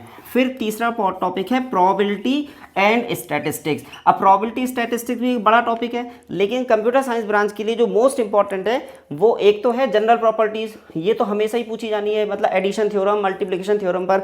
उसके बाद जो इंपॉर्टेंट बात बनती है वो है कंडीशनल प्रोबेबिलिटी। कंडीशनल प्रोबेबिलिटी जिसमें बेस थ्योरम भी इंक्लूड कर ली जाती है, वो वाला टॉपिक प्रोबेबिलिटी एंड स्टैटिस्टिक्स में आपके लिए बहुत इंपॉर्टेंट रोल प्ले करेगा। और जब हम स्टैटिस्टिक्स वाले पोर्शन में जाएंगे तो वहां एक तो बाइनोमियल डिस्ट्रीब्यूशन इंपॉर्टेंट है, वैसे तो पॉइजन भी है पर आपके लिए बाइनोमियल, और दूसरा यूनिफॉर्म डिस्ट्रीब्यूशन, स्पेशली ये है सीएस ब्रांच के लिए यूनिफॉर्म डिस्ट्रीब्यूशन। और जो नॉर्मल डिस्ट्रीब्यूशन है वो तो एवरग्रीन है बेटा, वो तो किसी भी ब्रांच में मना किया ही नहीं जा सकता पढ़ने से। तो प्रोबेबिलिटी एंड स्टैटिस्टिक्स में जनरल प्रॉपर्टीज बेस्ड क्वेश्चन देख लीजिए, कंडीशनल प्रोबेबिलिटी देख लीजिए, बाइनोमियल डिस्ट्रीब्यूशन, यूनिफॉर्म डिस्ट्रीब्यूशन और नॉर्मल डिस्ट्रीब्यूशन। ये कुछ इंपॉर्टेंट टॉपिक्स हैं। इसके अंदर और भी टॉपिक्स होते हैं, लेकिन हम इंपॉर्टेंट के डिस्कशन कर रहे हैं। वो इंपॉर्टेंट टॉपिक्स ये रहे, इनके बेसिस पे आप इन 7 to 8 मार्क्स को क्लेम कर सकते हैं। इसके बाद अब हम लोग देखते हैं कि पैटर्न ऑफ क्वेश्चन क्या होगा। वो आपको पता है ना, एमसीक्यू, एमएसक्यू और नेट एनईटी टाइप के क्वेश्चंस आने हैं, तो वो वाला पैटर्न ऑफ क्वेश्चंस अब हम आगे देखते हैं कि वो क्या होने जा रहा है। जैसे कि आपको पता चल गया गेट 2021 में 3 तरीके के क्वेश्चंस आपसे पूछे जाने हैं, और वो तीनों के नाम क्या हैं, एमसीक्यू, एमएसक्यू और एनएटी, है ना। काफ़ी सारी जगहों पे आपको आइडिया लग गया होगा कि इन तीनों में होना क्या है। मल्टीपल सेलेक्ट है, ये सिंगल चॉइस आंसर होगा इसमें, मतलब ऑप्शंस 4 होंगे लेकिन सिंगल चॉइस सही होगा, या मोर देन 1 चॉइसेस होंगी, और ये fill in the blanks type के क्वेश्चंस होंगे। तो अब हम क्या कर रहे हैं, इन तीनों से रिलेटेड एक एक क्वेश्चन, नेचर ऑफ क्वेश्चन आपको समझा देते हैं कि किस तरह का कॉन्सेप्ट और कैसे यूज़ किया जा सकता है, कैसे क्वेश्चन पूछा जा सकता है, इसको देखते हैं। तो सबसे पहले मैं एमसीक्यू का क्वेश्चन आपके सामने डिस्कस करता हूँ। हालांकि आप लोग को सबको वेटिंग होगा इस चीज़ का, लेकिन बताएंगे अभी। पहले मैं एमसीक्यू आपको बता दूँ एमसीक्यू का नेचर क्या होता है, जैसे कि पहले सालों में भी आपने देखा हुआ है। देखिए, जैसे कि एग्जाम्पल लेते हैं हम, लिमिट, ये लिमिट का मैं कैलकुलस का क्वेश्चन ले रहा हूँ। Limit x tending to 0 sine pi cos square x upon x square, और इसके लिए आपसे पूछा है कि इसकी वैल्यू क्या होगी। ऑप्शंस हैं A, B, C और D। जैसे एक ऑप्शन मैंने लिख दिया पाई, माइनस पाई, 1 और 0, ये 4 चॉइसेस हैं। इन्हीं में से कोई सिंगल चॉइस आपकी सही होनी है। ट्राई करते हैं कि क्वेश्चन को कैसे किया जाए। देखिए, सिंपल सी बात, लिमिट के कॉन्सेप्ट में अगर आपको थोड़ा सा आइडिया हो तो by using the direct substitution this expression comes in 0/0 form, and in 0/0 form it is known as indeterminate form. For in order to solve indeterminate form we can use L'Hopital rule. तो आप यहाँ L ऑपिटल rule लगा के solve कर सकते हैं। L ऑपिटल rule होता क्या है, in which we have to differentiate numerator and denominator separately. लेकिन एक प्रॉब्लम क्या आएगी, जब आप इसमें एल ऑपिटल रूल अप्लाई करेंगे तो यहाँ आपको 2 बार डिफरेंशिएट करना होगा। एक्चुअल में एक्स स्क्वायर का डिफरेंशिएशन 2x होगा, और फिर 0 रखेंगे तो डिनोमिनेटर में 0, तो फिर 2 बार डिफरेंशिएट करके ये एक्स स्क्वायर से x खत्म हो जाएगा। तो वो ट्वाइस डिफरेंशिएशन करना भी कभी कभी ईजी नहीं होता, जैसे न्यूमरेटर का ट्वाइस डिफरेंशिएशन इतना ईजी नहीं होगा। हालांकि वो एक मेथड है, उसमें कोई इशू नहीं है। तो एक मेथड तो ये हो गया 0/0 की वजह से कि ये 0/0 फॉर्म है, तो आप कह देंगे कि हम इसको एल ऑपिटल रूल से सॉल्व करेंगे। चलिए, हमने मान लिया कि इससे तो क्वेश्चन हो जाएगा। कॉन्सेप्चुअली क्वेश्चन को कैसे सॉल्व किया जा सकता है, देखिएगा। कॉन्सेप्चुअली सॉल्व करने के लिए मैं क्या करने जा रहा हूँ, कुछ स्टैंडर्ड रिजल्ट अप्लाई करूंगा यहाँ। तो स्टैंडर्ड रिजल्ट से पहले देखिएगा, ये कॉस स्क्वायर एक्स को आप ऑब्जर्वेशन से बताइए 1 माइनस साइन स्क्वायर एक्स तो लिखा जा सकता है ना, ये तो नॉर्मल सी बात है, 9th क्लास में पढ़ते थे हम। तो जब मैं यहाँ लिखूंगा 1 माइनस साइन स्क्वायर एक्स और पाई से मल्टीप्लाई करूंगा तो हो जाएगा pi minus pi sine square x, ये एंगल हो गया डिवाइडेड बाई एक्स स्क्वायर। इसमें किसी को डाउट है? नहीं होना चाहिए। अब फिर से देखिए साइन पाई माइनस थीटा, अगर आप इसे थीटा की तरह ट्रीट कर लें तो ये sine pi minus theta second quadrant में आता है तो वो साइन थीटा ही रह जाता है। तो ये बच गया आपका limit x tending to zero sine pi of sine square x upon x square. थोड़ा सा क्वेश्चन इजी हुआ आपको, सर इजी तो नहीं हुआ, पहले कॉस स्क्वायर एक्स था अब साइन स्क्वायर एक्स था आ गया, नहीं देखो इजी कैसे हुआ, यहाँ से ऑब्जर्वेशन मेथड लगेगा और ऑब्जर्वेशन मेथड से क्वेश्चन हो जाएगा। वो क्या होगा ऑब्जर्वेशन मेथड, देखिएगा जैसे यहाँ लिख देते हैं लिमिट, यहाँ लिखा हुआ है sine pi sine square x, हम बिल्कुल इसी चीज़ से, ये एंगल का की तरह ट्रीट हो रहा है ना, साइन का एंगल ये है तो हम इसी चीज़ से डिवाइड भी कर दे रहे हैं, साइन स्क्वायर एक्स और ये है एक्स टेंडिंग टू जीरो। अब आपने अपने मन से पाई साइन स्क्वायर एक्स से डिवीजन कर दिया है तो इसको बैलेंस करने के लिए मल्टीप्लिकेशन भी कर दिया जाए, तो यहाँ आ जाएगा limit sine square x upon x square x tending to zero. देखो ये वाला एक्स स्क्वायर तो ये रहा और ये साइन स्क्वायर एक्स यहाँ से बैलेंस हुआ, आपको सर ये पाई बैलेंस नहीं हुआ तो आप इसको मल्टीप्लाई बाई पाई भी ऐसा लिख दीजिए। अब तो कोई इशू नहीं है, चेक करो पाई साइन स्क्वायर एक्स इस पाई साइन स्क्वायर एक्स से कैंसिल आउट हुआ और ये pi sine square x upon x square वही चीज बच गई जो पहले थी। तो केवल एक मैनिपुलेशन किया है, इस मैनिपुलेशन का एडवांटेज देखिए क्या है, आपने कहीं एक स्टैंडर्ड रिजल्ट सुना होगा limit x tending to zero sine x upon x की वैल्यू 1 होती है। बेसिक रिजल्ट क्लास 11th में जो फर्स्ट रिजल्ट था वो यही था। इसमें देखिए ये जो x है और ये x है ये एंगल का काम कर रहा है, उसी चीज से आपने डिवाइड किया और वही चीज टेंडिंग टू जीरो है। अगर एंगल टेंडिंग टू जीरो हो जाए तो आंसर 1 आता है इस फॉर्मूले में। वही चीज देखो यहाँ हो रही है, यहाँ पे एंगल है pi sine square x, angle है पाई साइन स्क्वायर एक्स, तो अब x टेंडिंग टू जीरो पर ये साइन एक्स भी जीरो होगा, ये ओवरऑल पूरा एक्सप्रेशन जीरो की तरफ टेंड कर जाएगा।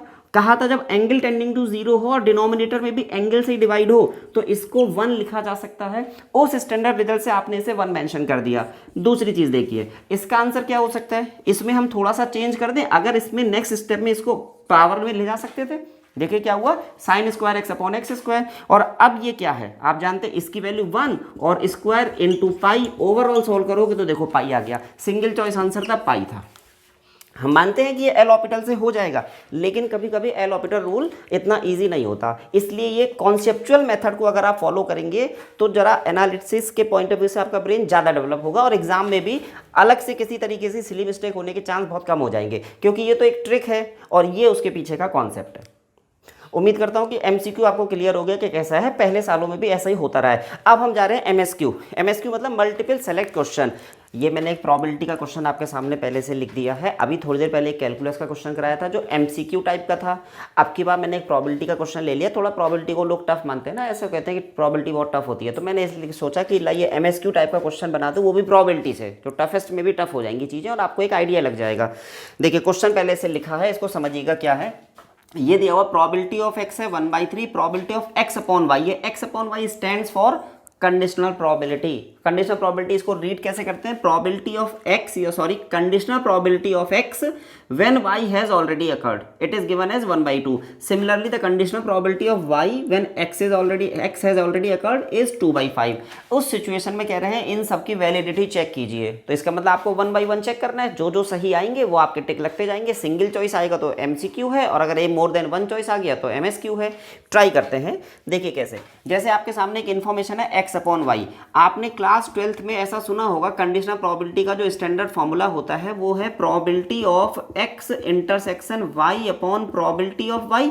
Conditional probability of x and y has already occurred का ये स्टैंडर्ड रिजल्ट है। अच्छा, इसी तरीके से स्टैंडर्ड रिजल्ट आप इसमें एक्स अपॉन वाई में भी तो लिख सकते हैं। जैसे ये, सॉरी ये तो एक्स अपॉन वाई में लिखा ही है, तो हम वाई अपॉन एक्स में लिख रहे हैं, तो वाई अपॉन एक्स में ये रिजल्ट क्या हो जाएगा, probability of y intersection x upon probability of x. ये सामने आपके मैंने दो रिजल्ट लिख दिए। अब इन्फॉर्मेशन रिप्लेस करते हैं जो जो गिवन है। पहली इन्फॉर्मेशन देखिए, x अपॉन वाई की प्रोबेबिलिटी 1/2 दिया हुआ है, probability of x intersection y upon probability of y। अब यहाँ पर आपके पास ना ये पता है ना डिनोमिनेटर पता है ना न्यूमरेटर पता है, तो इक्वेशन 1 लिख दिया जी। अब यहाँ देखिएगा probability of y upon x, यहाँ से इन्फॉर्मेशन है 2/5 और y इंटरसेक्शन x तो नहीं पता, ये निकाल लेंगे। y intersection x upon probability of x, ये लिखा हुआ है 1/3। बेटा अब अगर हम इसको क्रॉस मल्टीप्लाई कर दें तो probability of y intersection x निकल आ जाएगी। Probability of y intersection x multiply करने के बाद निकलेगी 2/15। आप क्रॉस चेक कर लीजिए, 2/5 इंटू 1/3 गिव्स 2/15। तो y इंटरसेक्शन x की प्रोबेबिलिटी है 2/15, इन्होंने क्या दी हुई है 1/5। तो देखो ये तो चॉइस ही गलत है, ये तो गलत चॉइस हो गई, सामने आके आ गई। अच्छा नेक्स्ट देखते हैं, इसी वैल्यू को जरा यहाँ रिप्लेस करते हैं इसमें, तो आप क्या लिख सकते हैं 1/2 equals to probability of x intersection y जो दी है आपको 2/15 अपॉन प्रोबेबिलिटी ऑफ y। अब अगर इस जगह से क्रॉस चेक करेंगे तो प्रोबेबिलिटी ऑफ y यहाँ से क्रॉस चेक में क्या निकल के आ जाएगा, 2/15 से मल्टीप्लाई करें अगर तो होगा ये 4/15। कैसे होगा देखिए, इधर से मल्टीप्लाई होगा, 2 इधर जाएगा, 4/15। देखो आंसर सही है, ऑप्शन ए सही है। प्रोबेबिलिटी ऑफ y आपके 4/15 मिल रही है। चलो ठीक है, एक हो गया। अब यहाँ यूनियन लिखा हुआ है, आप में से किसी को याद है यूनियन के लिए एडिशन थ्योरम लगती थी, probability of A union B equals to probability of A probability of B minus probability of A intersection B. This is known as addition theorem of probability. तो वही थ्योरम मैं आपके सामने लिख देता हूँ कि जैसे लिखा है x union y, probability of x plus probability of y minus probability of x intersection y. This one is known as addition theorem of probability. आप करें क्या, सिंपल इसमें वैल्यूज रिप्लेस कीजिए। प्रोबेबिलिटी ऑफ एक्स ये लिखी हुई है 1/3 plus probability of Y आपने अभी अभी निकाला 4/15 minus probability of x intersection y, देखो ये भी निकल के रखा हुआ था 2/15। अब अगर आप इसे क्रॉस चेक करें, इसको सॉल्व करें तो ये कितना रहा, 5 + 4 9 2 7/15 7/15। हमें लगता है कि शायद ये आएगा। हाँ तो ठीक है, यूनियन की वैल्यू 7/15 आई, इन्होंने क्या दी हुई है 2/5। देखो गलत हो गया, ऑप्शन सी भी रॉन्ग है। तो अब आप एक बात नोटिस कर रहे हैं, ये क्वेश्चंस बड़े होने जा रहे हैं, MSQ टाइप के क्वेश्चंस बड़े हो जाएंगे। इनका एडवांटेज क्या होगा, देखो सबसे अच्छा एडवांटेज तो यही है कि इसमें टाइम लगेगा, तो जो मेरिट बहुत ऊपर जाती थी वो उतनी ऊपर नहीं जाएगी। खैर वो अभी हम देख लेंगे फिर से। यहाँ पे एक चॉइस और बची, ये x dash upon y, probability of x dash upon y equals to probability of x dash intersection y upon probability of y। ये तो स्टैंडर्ड रिजल्ट से लिख दिया है। अब x डैश इंटरसेक्शन y की वैल्यू आखिर निकलेगी कैसे, देखो वेन डायग्राम बना करके समझते हैं इस चीज को। ये है x और ये है y, this one is x and this one is y। बेटा x डैश जानते हैं, डैश मतलब कॉम्प्लीमेंट ऑफ x, तो कॉम्प्लीमेंट ऑफ x में x का कॉम्प्लीमेंट x के बाहर वाला पोर्शन, इस x के आउटसाइड में जो भी रीजन है that is known as complement of x, और उसका इंटरसेक्शन लेना है y से। तो बताइए x के बाहर वाले रीजन का इंटरसेक्शन इस y से लेना है, तो क्या ऐसा कुछ बचेगा ये वाला। तो ये जो शेडेड पोर्शन है उसी चीज की प्रोबेबिलिटी यहाँ न्यूमरेटर में आपसे कैलकुलेट करने के लिए कही गई है। इसके लिए कोई फॉर्मूला हो सकता है, अगर आप लॉजिक लगाएंगे तो फॉर्मूला आपको मिल जाएगा। आप देखिए ये पूरा सर्किल y को डिनोट कर रहा है, और ये वाली चीज जो है वो x इंटरसेक्शन y है। अगर y में से आप इंटरसेक्शन सब्ट्रैक्ट कर दें तो ये आ जाएगा, तो वही हम लिखने जा रहे हैं, probability of y minus probability of x intersection y upon probability of y। ठीक, ये फॉर्मूले से अकॉर्डिंगली आप इतना लिखते चले गए। प्रोबेबिलिटी ऑफ y निकाल के रखी हुई थी आपने 4/15, तो 4/15 माइनस x इंटरसेक्शन y ये रहा 2/15 अपॉन 4/15, और ये जब सॉल्व करेंगे तो आपको 1/2 ही मिलेगा। तो देखिए मल्टीपल सेलेक्ट का ऑप्शन नंबर डी सही हो गया, मतलब ऑप्शन ए सही था, ऑप्शन डी सही था। यही है MSQ, इसी में लगेगा टाइम। और अगर ये ज़्यादातर उम्मीद है कि 2 मार्क्स में ही आएंगे, क्योंकि अच्छा खासा कैलकुलेशन इसमें हो रहा है ना, इस वजह से मतलब हमारा आइडिया है कि 2 मार्क्स में ही पूछे जाने, हो सकता है 1 मार्क्स में भी पूछ ले, लेकिन इससे लेवल बढ़ जाएगा आपके पेपर का। अभी तक जो होता था ना कि मेरिट को किसी बच्चे के 88 मार्क्स आ रहे हैं, किसी के 93 मार्क्स आ रहे हैं, वो उसमें शायद ब्रेक लगे। आज से 10 साल पहले क्या होता था, 65 मार्क्स को या 60-65 मार्क्स को बहुत अच्छा माना जाता था गेट में। अब वही चीज़ है, 80 मार्क्स को 75 मार्क्स को अच्छा माना जाता है। तो ये जो 10-15 नंबर का जंप हुआ था, शायद ये जंप नीचे आ जाए, ये मेरा ऐसा सोचना है।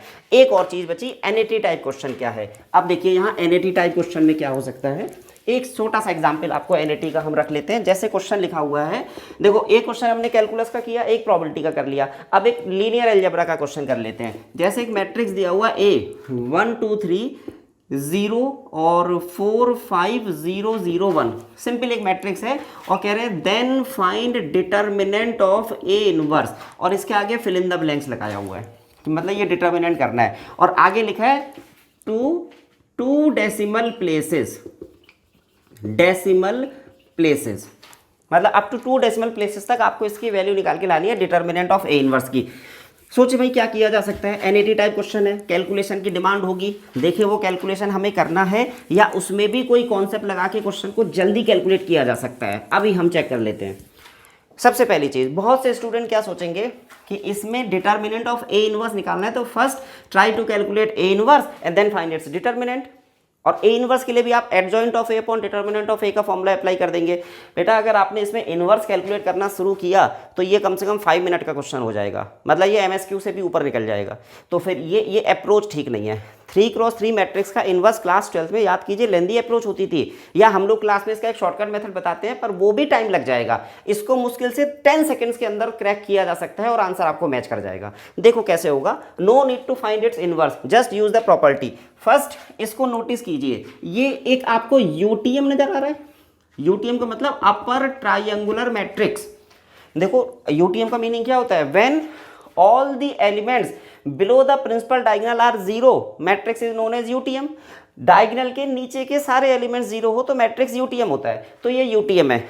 अच्छा दूसरी चीज, इसका मैं आपसे डिटर्मिनेंट पूछ लूं, डिटर्मिनेंट ऑफ दिस मैट्रिक्स, तो in order to find the determinant of UTM just multiply the diagonal elements, बस उसी से डिटर्मिनेंट आ जाता है। ये भी एक ट्रिक है, एक प्रॉपर्टी है जो आपको पता होनी चाहिए। तो आपने 1 × 4 × 1 किया, डायगोनल के एलिमेंट्स को मल्टीप्लाई और ये 4 आ गया। डिटर्मिनेंट ऑफ ए सामने है, आपको निकालना क्या है, डिटर्मिनेंट ऑफ ए इनवर्स।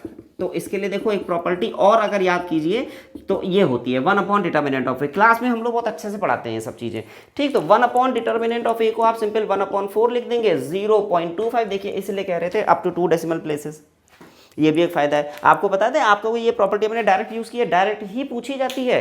2019 में थी ये प्रॉपर्टी आई थी ट्रू एंड फॉल्स में, कि बताइए सही है कि गलत है। ऐसे कई बार ये पहले भी आई हुई प्रॉपर्टी है। तो एक उसी से रिलेटेड क्वेश्चन हमने आपके सामने और रख दिया। ये एनईटी टाइप क्वेश्चन है, fill in the blanks type के। तो आपको एमसीक्यू पता चला, एमएसक्यू पता चल गया और एनईटी भी पता चल गया है, ठीक। तो मुझे लगता है कि अब आपको पैटर्न ऑफ क्वेश्चंस मैथमेटिक्स में कुछ आइडिया लग गया होगा। This is all from my side और थैंक यू सो मच और best of luck. Hello everyone, on behalf of Made Easy Prime, welcome to the GATE 2021 Conclave, Computer Science and IT.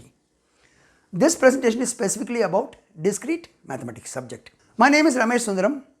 I got my BTech from IIT Kharagpur and my Master of Science degree from Clarkson University, New York. I am teaching the last 24 years and out of that last 15 years I am with Made Easy. From 2005 until now, I am with Made Easy teaching theory of computation and discrete mathematics. This is my background. Syllabus. The syllabus for discrete mathematics, 4 chapters. You can see first propositional and first order logic. Whatever we study is first order logic only. It's propositional logic. So first chapter is logic. Then set, relations, functions, partial orders, lattices, monoids and groups. This is your long chapter. This is your chapter 3, set theory and algebra.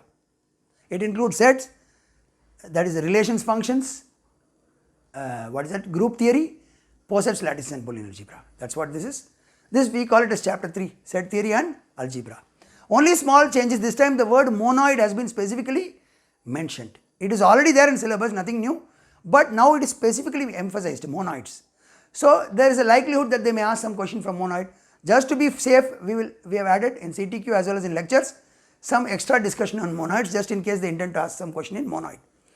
Next, graphs, connectivity, matching and coloring, graph theory, chapter 4, and combinatorics, counting, recurrence, relation, generating function, all same as last year, no difference.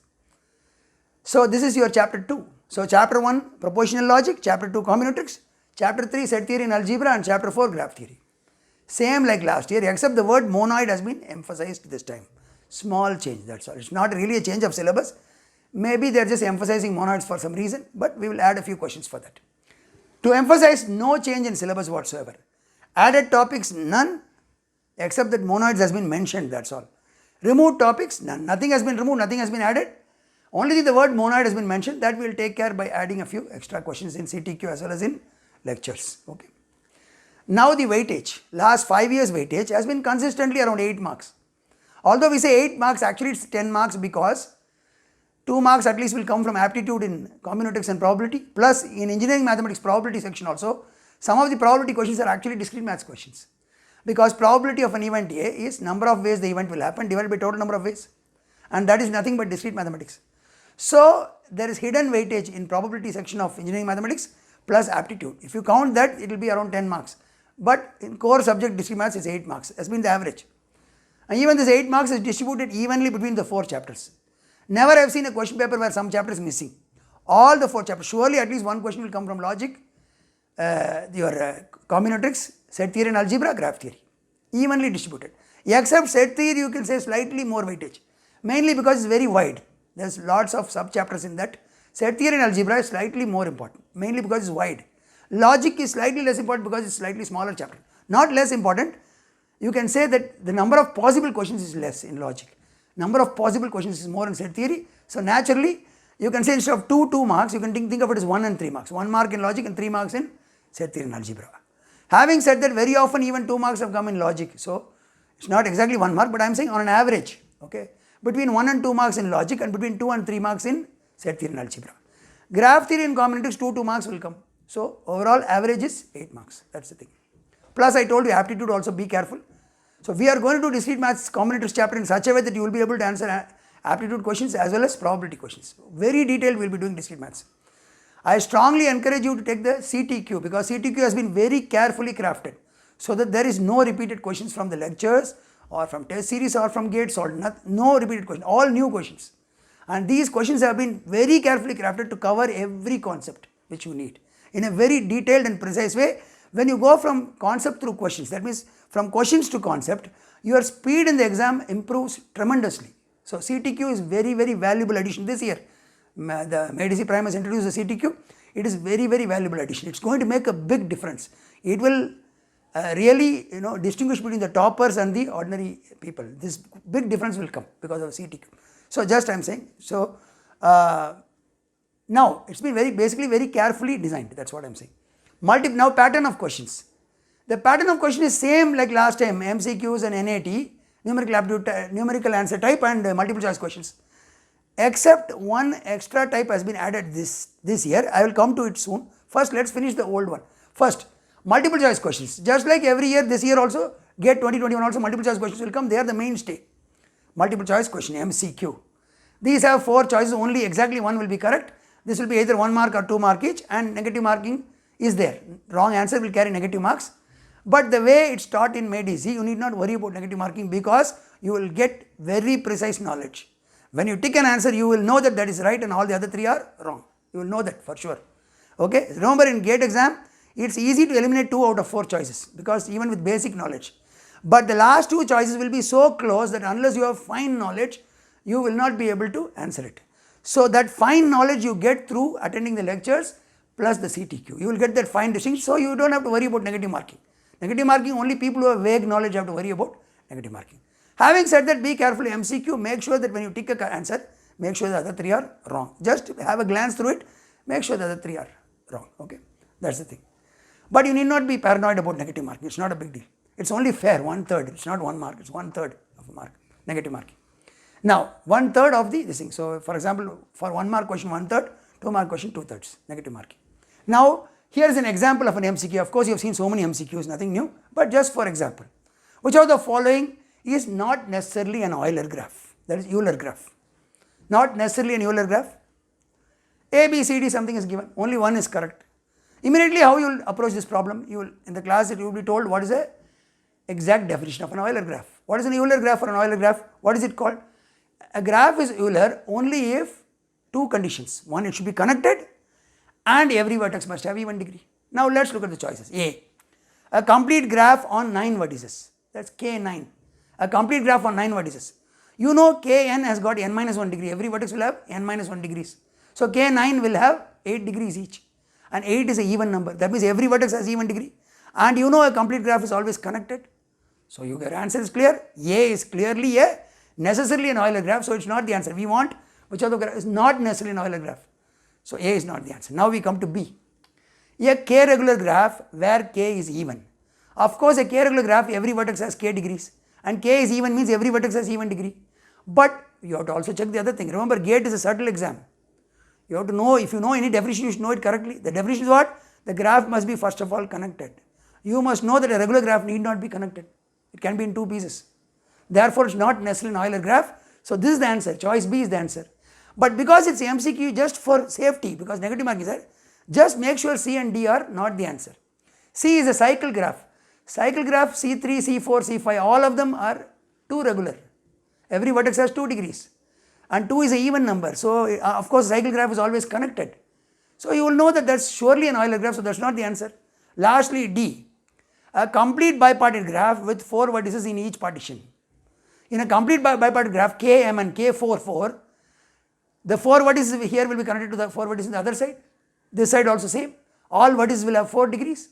It's a 4 regular graph. And 4 is an even number. Of course, complete bipartite graph is always connected. So it is also necessarily Euler. So which is the only correct answer is B. A k regular graph where k is even.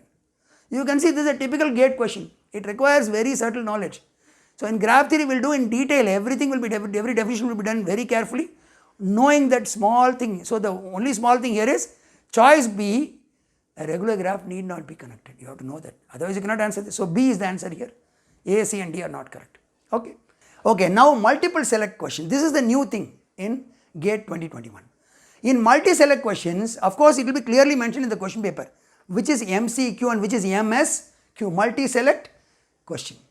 In multi-select question is same like MCQ, except that multiple answers are possible.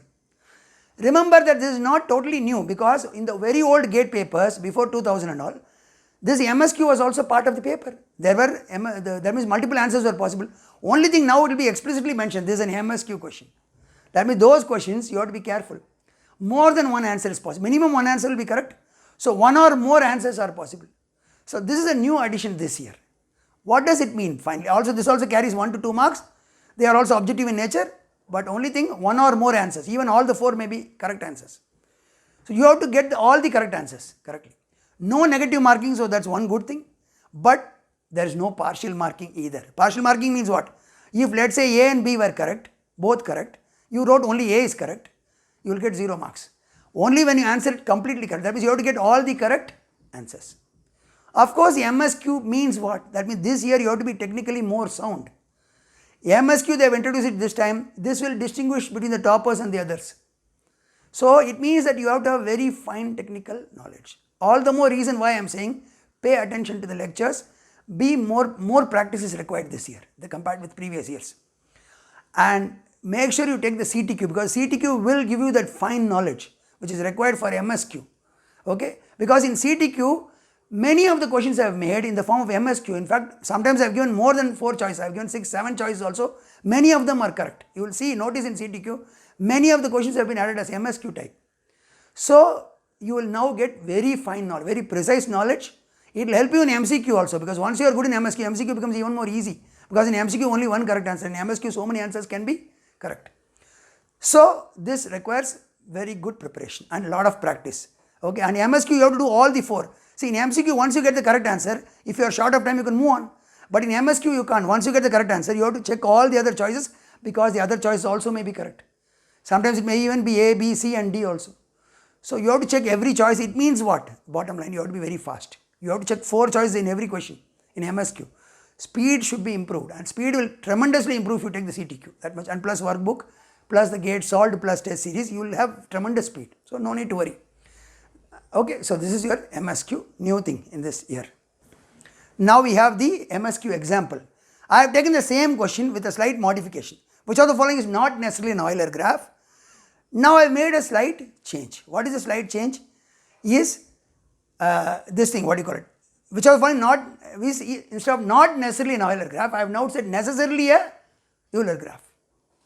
You know already we have done this question. A is necessarily a Euler graph because it's every vertex has 8 degrees connected. C also, cycle graph is necessarily Euler. D also. So by just changing this thing, Instead of not necessarily a Euler graph, I made it necessarily a Euler graph. Now what will be the answer? A, C and D. All three are necessarily Euler graph. B is now not correct because B is not necessarily connected. See, that is, the regular graph need not be connected. So in this case the answer will be A, C and D.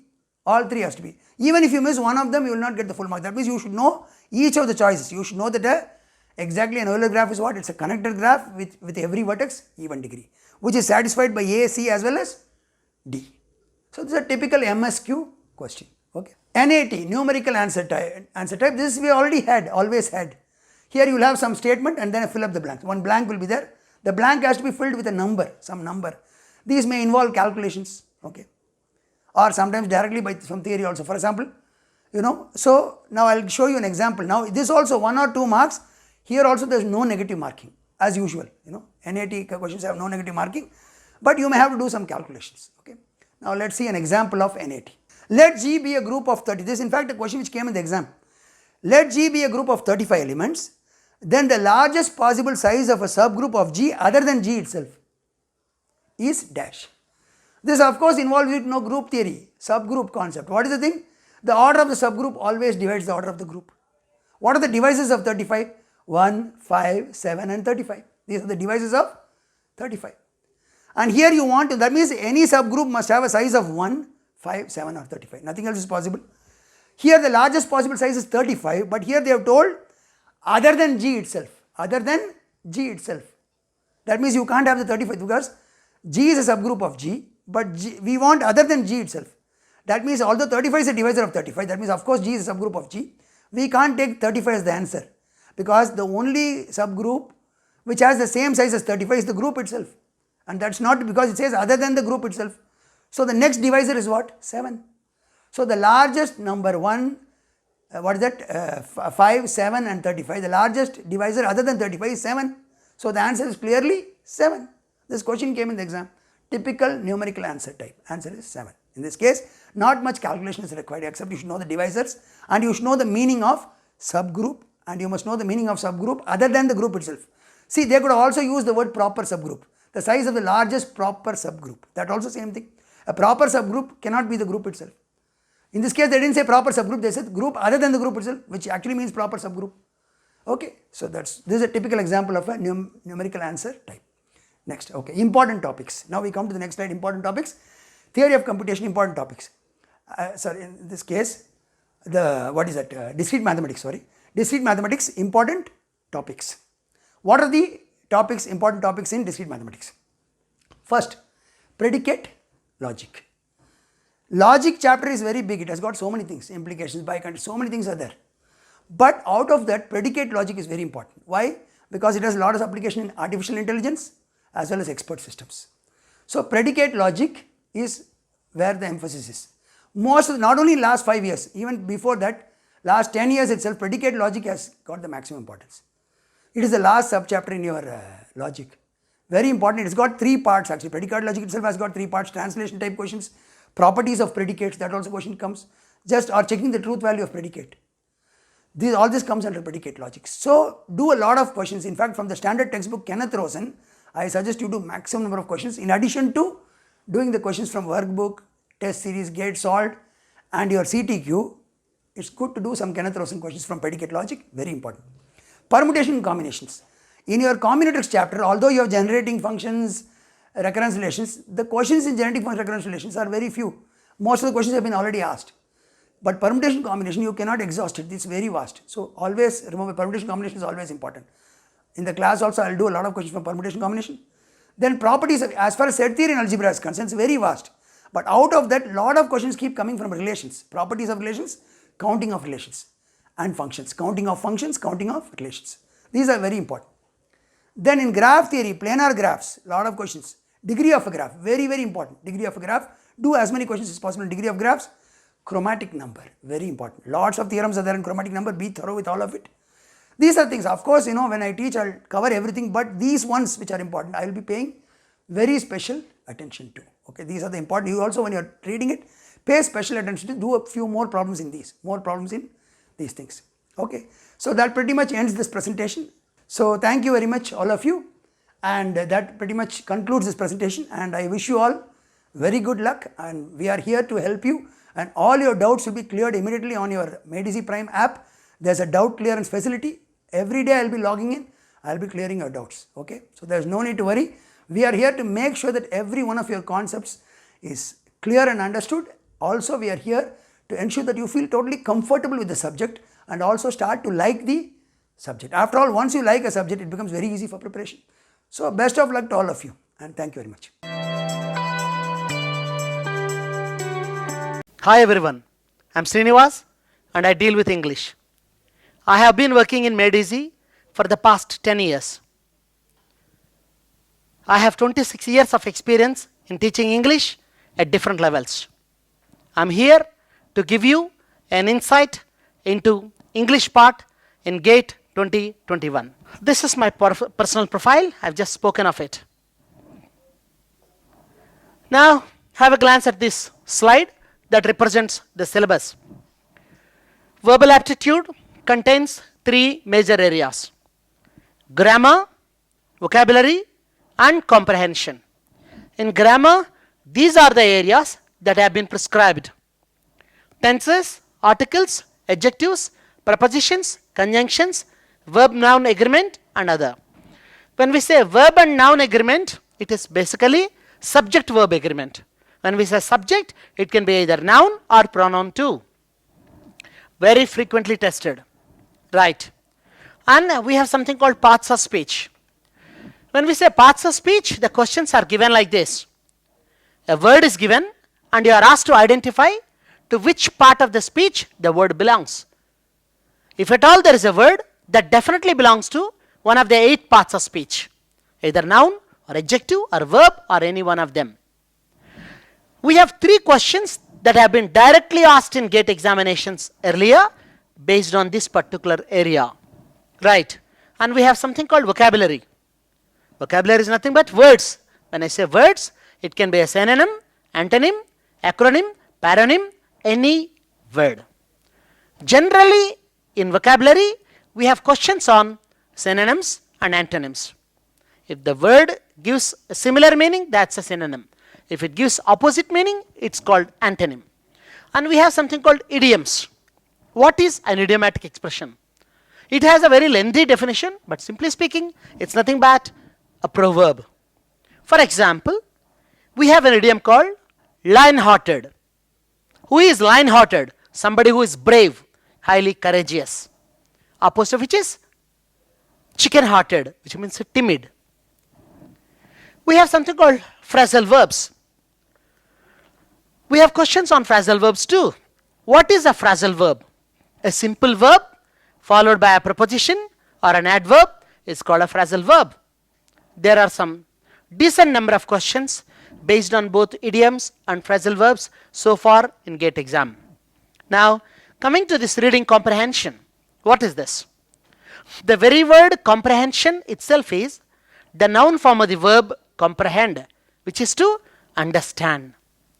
You are given a passage and you have got to read it and understand the central theme of the passage, based on which you will have questions.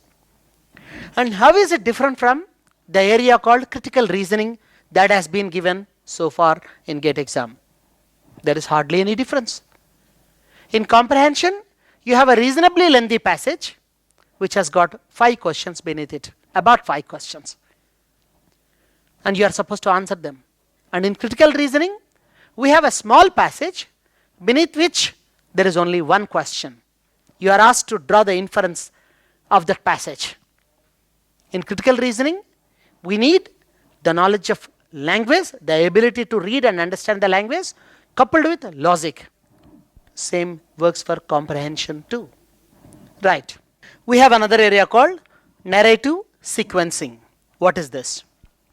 We have a passage that's been divided into some sentences, maybe 4, 5, 6, and the order of which is broken. They are shuffled. The order is mixed. So what you need to do is, you have to go through all the sentences, understand what the passage is all about, and then you have to rearrange them in such a manner that it becomes a meaningful passage with beautiful order. yes, and we need to answer the questions based on the order of the passage. That's right. We have something called added topics and removed topics. To be precise, nothing is added, nothing is removed. Everything remains the same as far as verbal part is considered. My dear friends, all these areas that are mentioned this year have been tested in previous years too. So we don't have to discuss this. Coming to this, the analysis of weightage of marks for English. If you look at this, every year we have 1 or 2 questions that carry 2 marks. Now, 2020, 4 questions that carry 1 mark have been given and 1 question of 2 marks is given. That means 6 marks have been allocated for English in electronics in 2020. In one of the streams, recently 7 marks have been given. It means you can understand that the importance of English in GATE syllabus has been increasing. If every mark is important in a competitive examination to decide the rank, every subject is equally important. You don't have to take English easy, nor do you have to consider it tough. If you know the proper approach in preparation, you will definitely be able to score good number of marks in English. Right. Now, let's have a glance at the pattern of questions.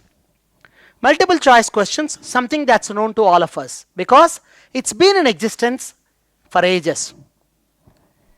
And for every wrong answer, you will be penalized with 1/3 of negative marking.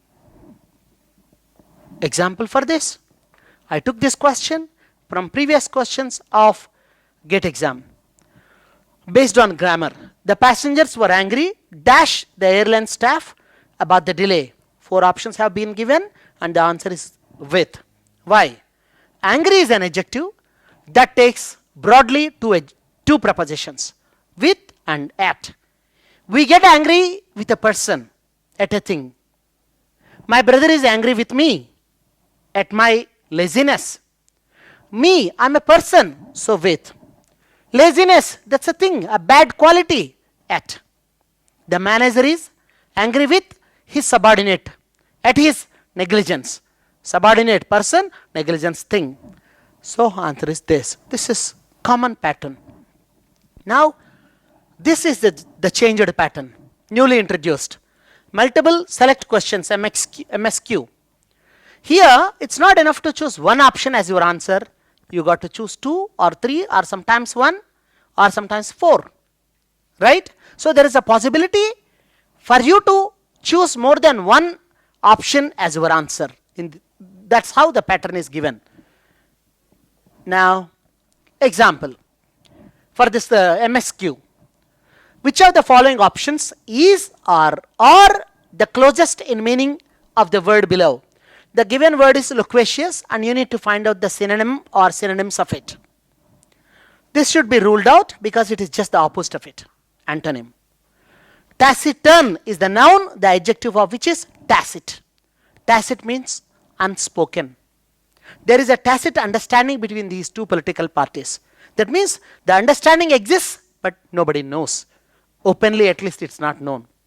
Taciturn is a person who is habitually silent. Loquacious is a person who is fond of speech, who speaks a lot. Talkative is the answer. And these 2 are opposite to each other. Now, so talkative is the answer. But only talkative is the answer? No. We have another option which also is correct. That is garrulous. Garrulous is just the synonym of loquacious. If somebody is garrulous, he is good at speech. He can mesmerize people with the ease in speech. So, the answer to this question, loquacious, is both garrulous and talkative. Circuitous is completely different word, that means indirect, roundabout. So, it is not relevant in this context. So, this is opposite word and these 2 are the same in meaning. So, these 2 answers. So, one question has 2 options as correct answers. Right. Now, numerical answer type questions. When we say numerical, that means it is not verbal. So, it's not our business to discuss this. We can comfortably skip it. It's not applicable for verbal part. Yes. Now, important topics in the preparation of GATE English part: grammar and vocabulary. In grammar, we have two areas that are frequently tested: prepositions and verb. To be precise and honest, it is truly difficult to decide which topic is important, which topic is not important, because the paper setter has the freedom to frame any question from any nook and corner of English language. But despite that, you can decide a particular point to be important based on its frequency of being tested. If a particular test point is tested repeatedly, either in one exam or several examinations, naturally that's considered to be important. That's why we have highest number of questions on an area called prepositions and verb in many exams, and GATE too. GATE is not an exception. Right. Coming to vocabulary part, we have areas like analogy, sentence completion, and synonyms and antonyms. We don't have to discuss this because this is pretty well known to all. And coming to the sentence completion, my dear friends, we have a sentence with a blank in it, beneath which there are 4 different options. Using one of them, which you consider the aptest, you have to fill in the blank of it. That's why it is called fill in the blank too. You are basically supposed to complete the sentence that's given incomplete, and very, very, very frequently tested area in GATE exam. And we have something called analogy. What is analogy? Analogy is nothing but similarity.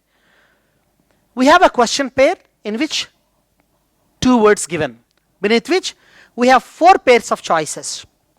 What you need to do is, you have to first understand the relationship between the 2 words given in the question pair, and from among the options, choose one pair in which the same kind of relationship is being exhibited. Right. Yes. Before I conclude, I would like to say something to you, my dear friends. The quality of your life depends on the quality of your communication. And your communication today in this competitive world is truly incomplete without proper English. And the efforts that you put to master the English that's in GATE syllabus will not be confined only to GATE exam, it will also be useful to lots of other competitive examinations. Best of luck.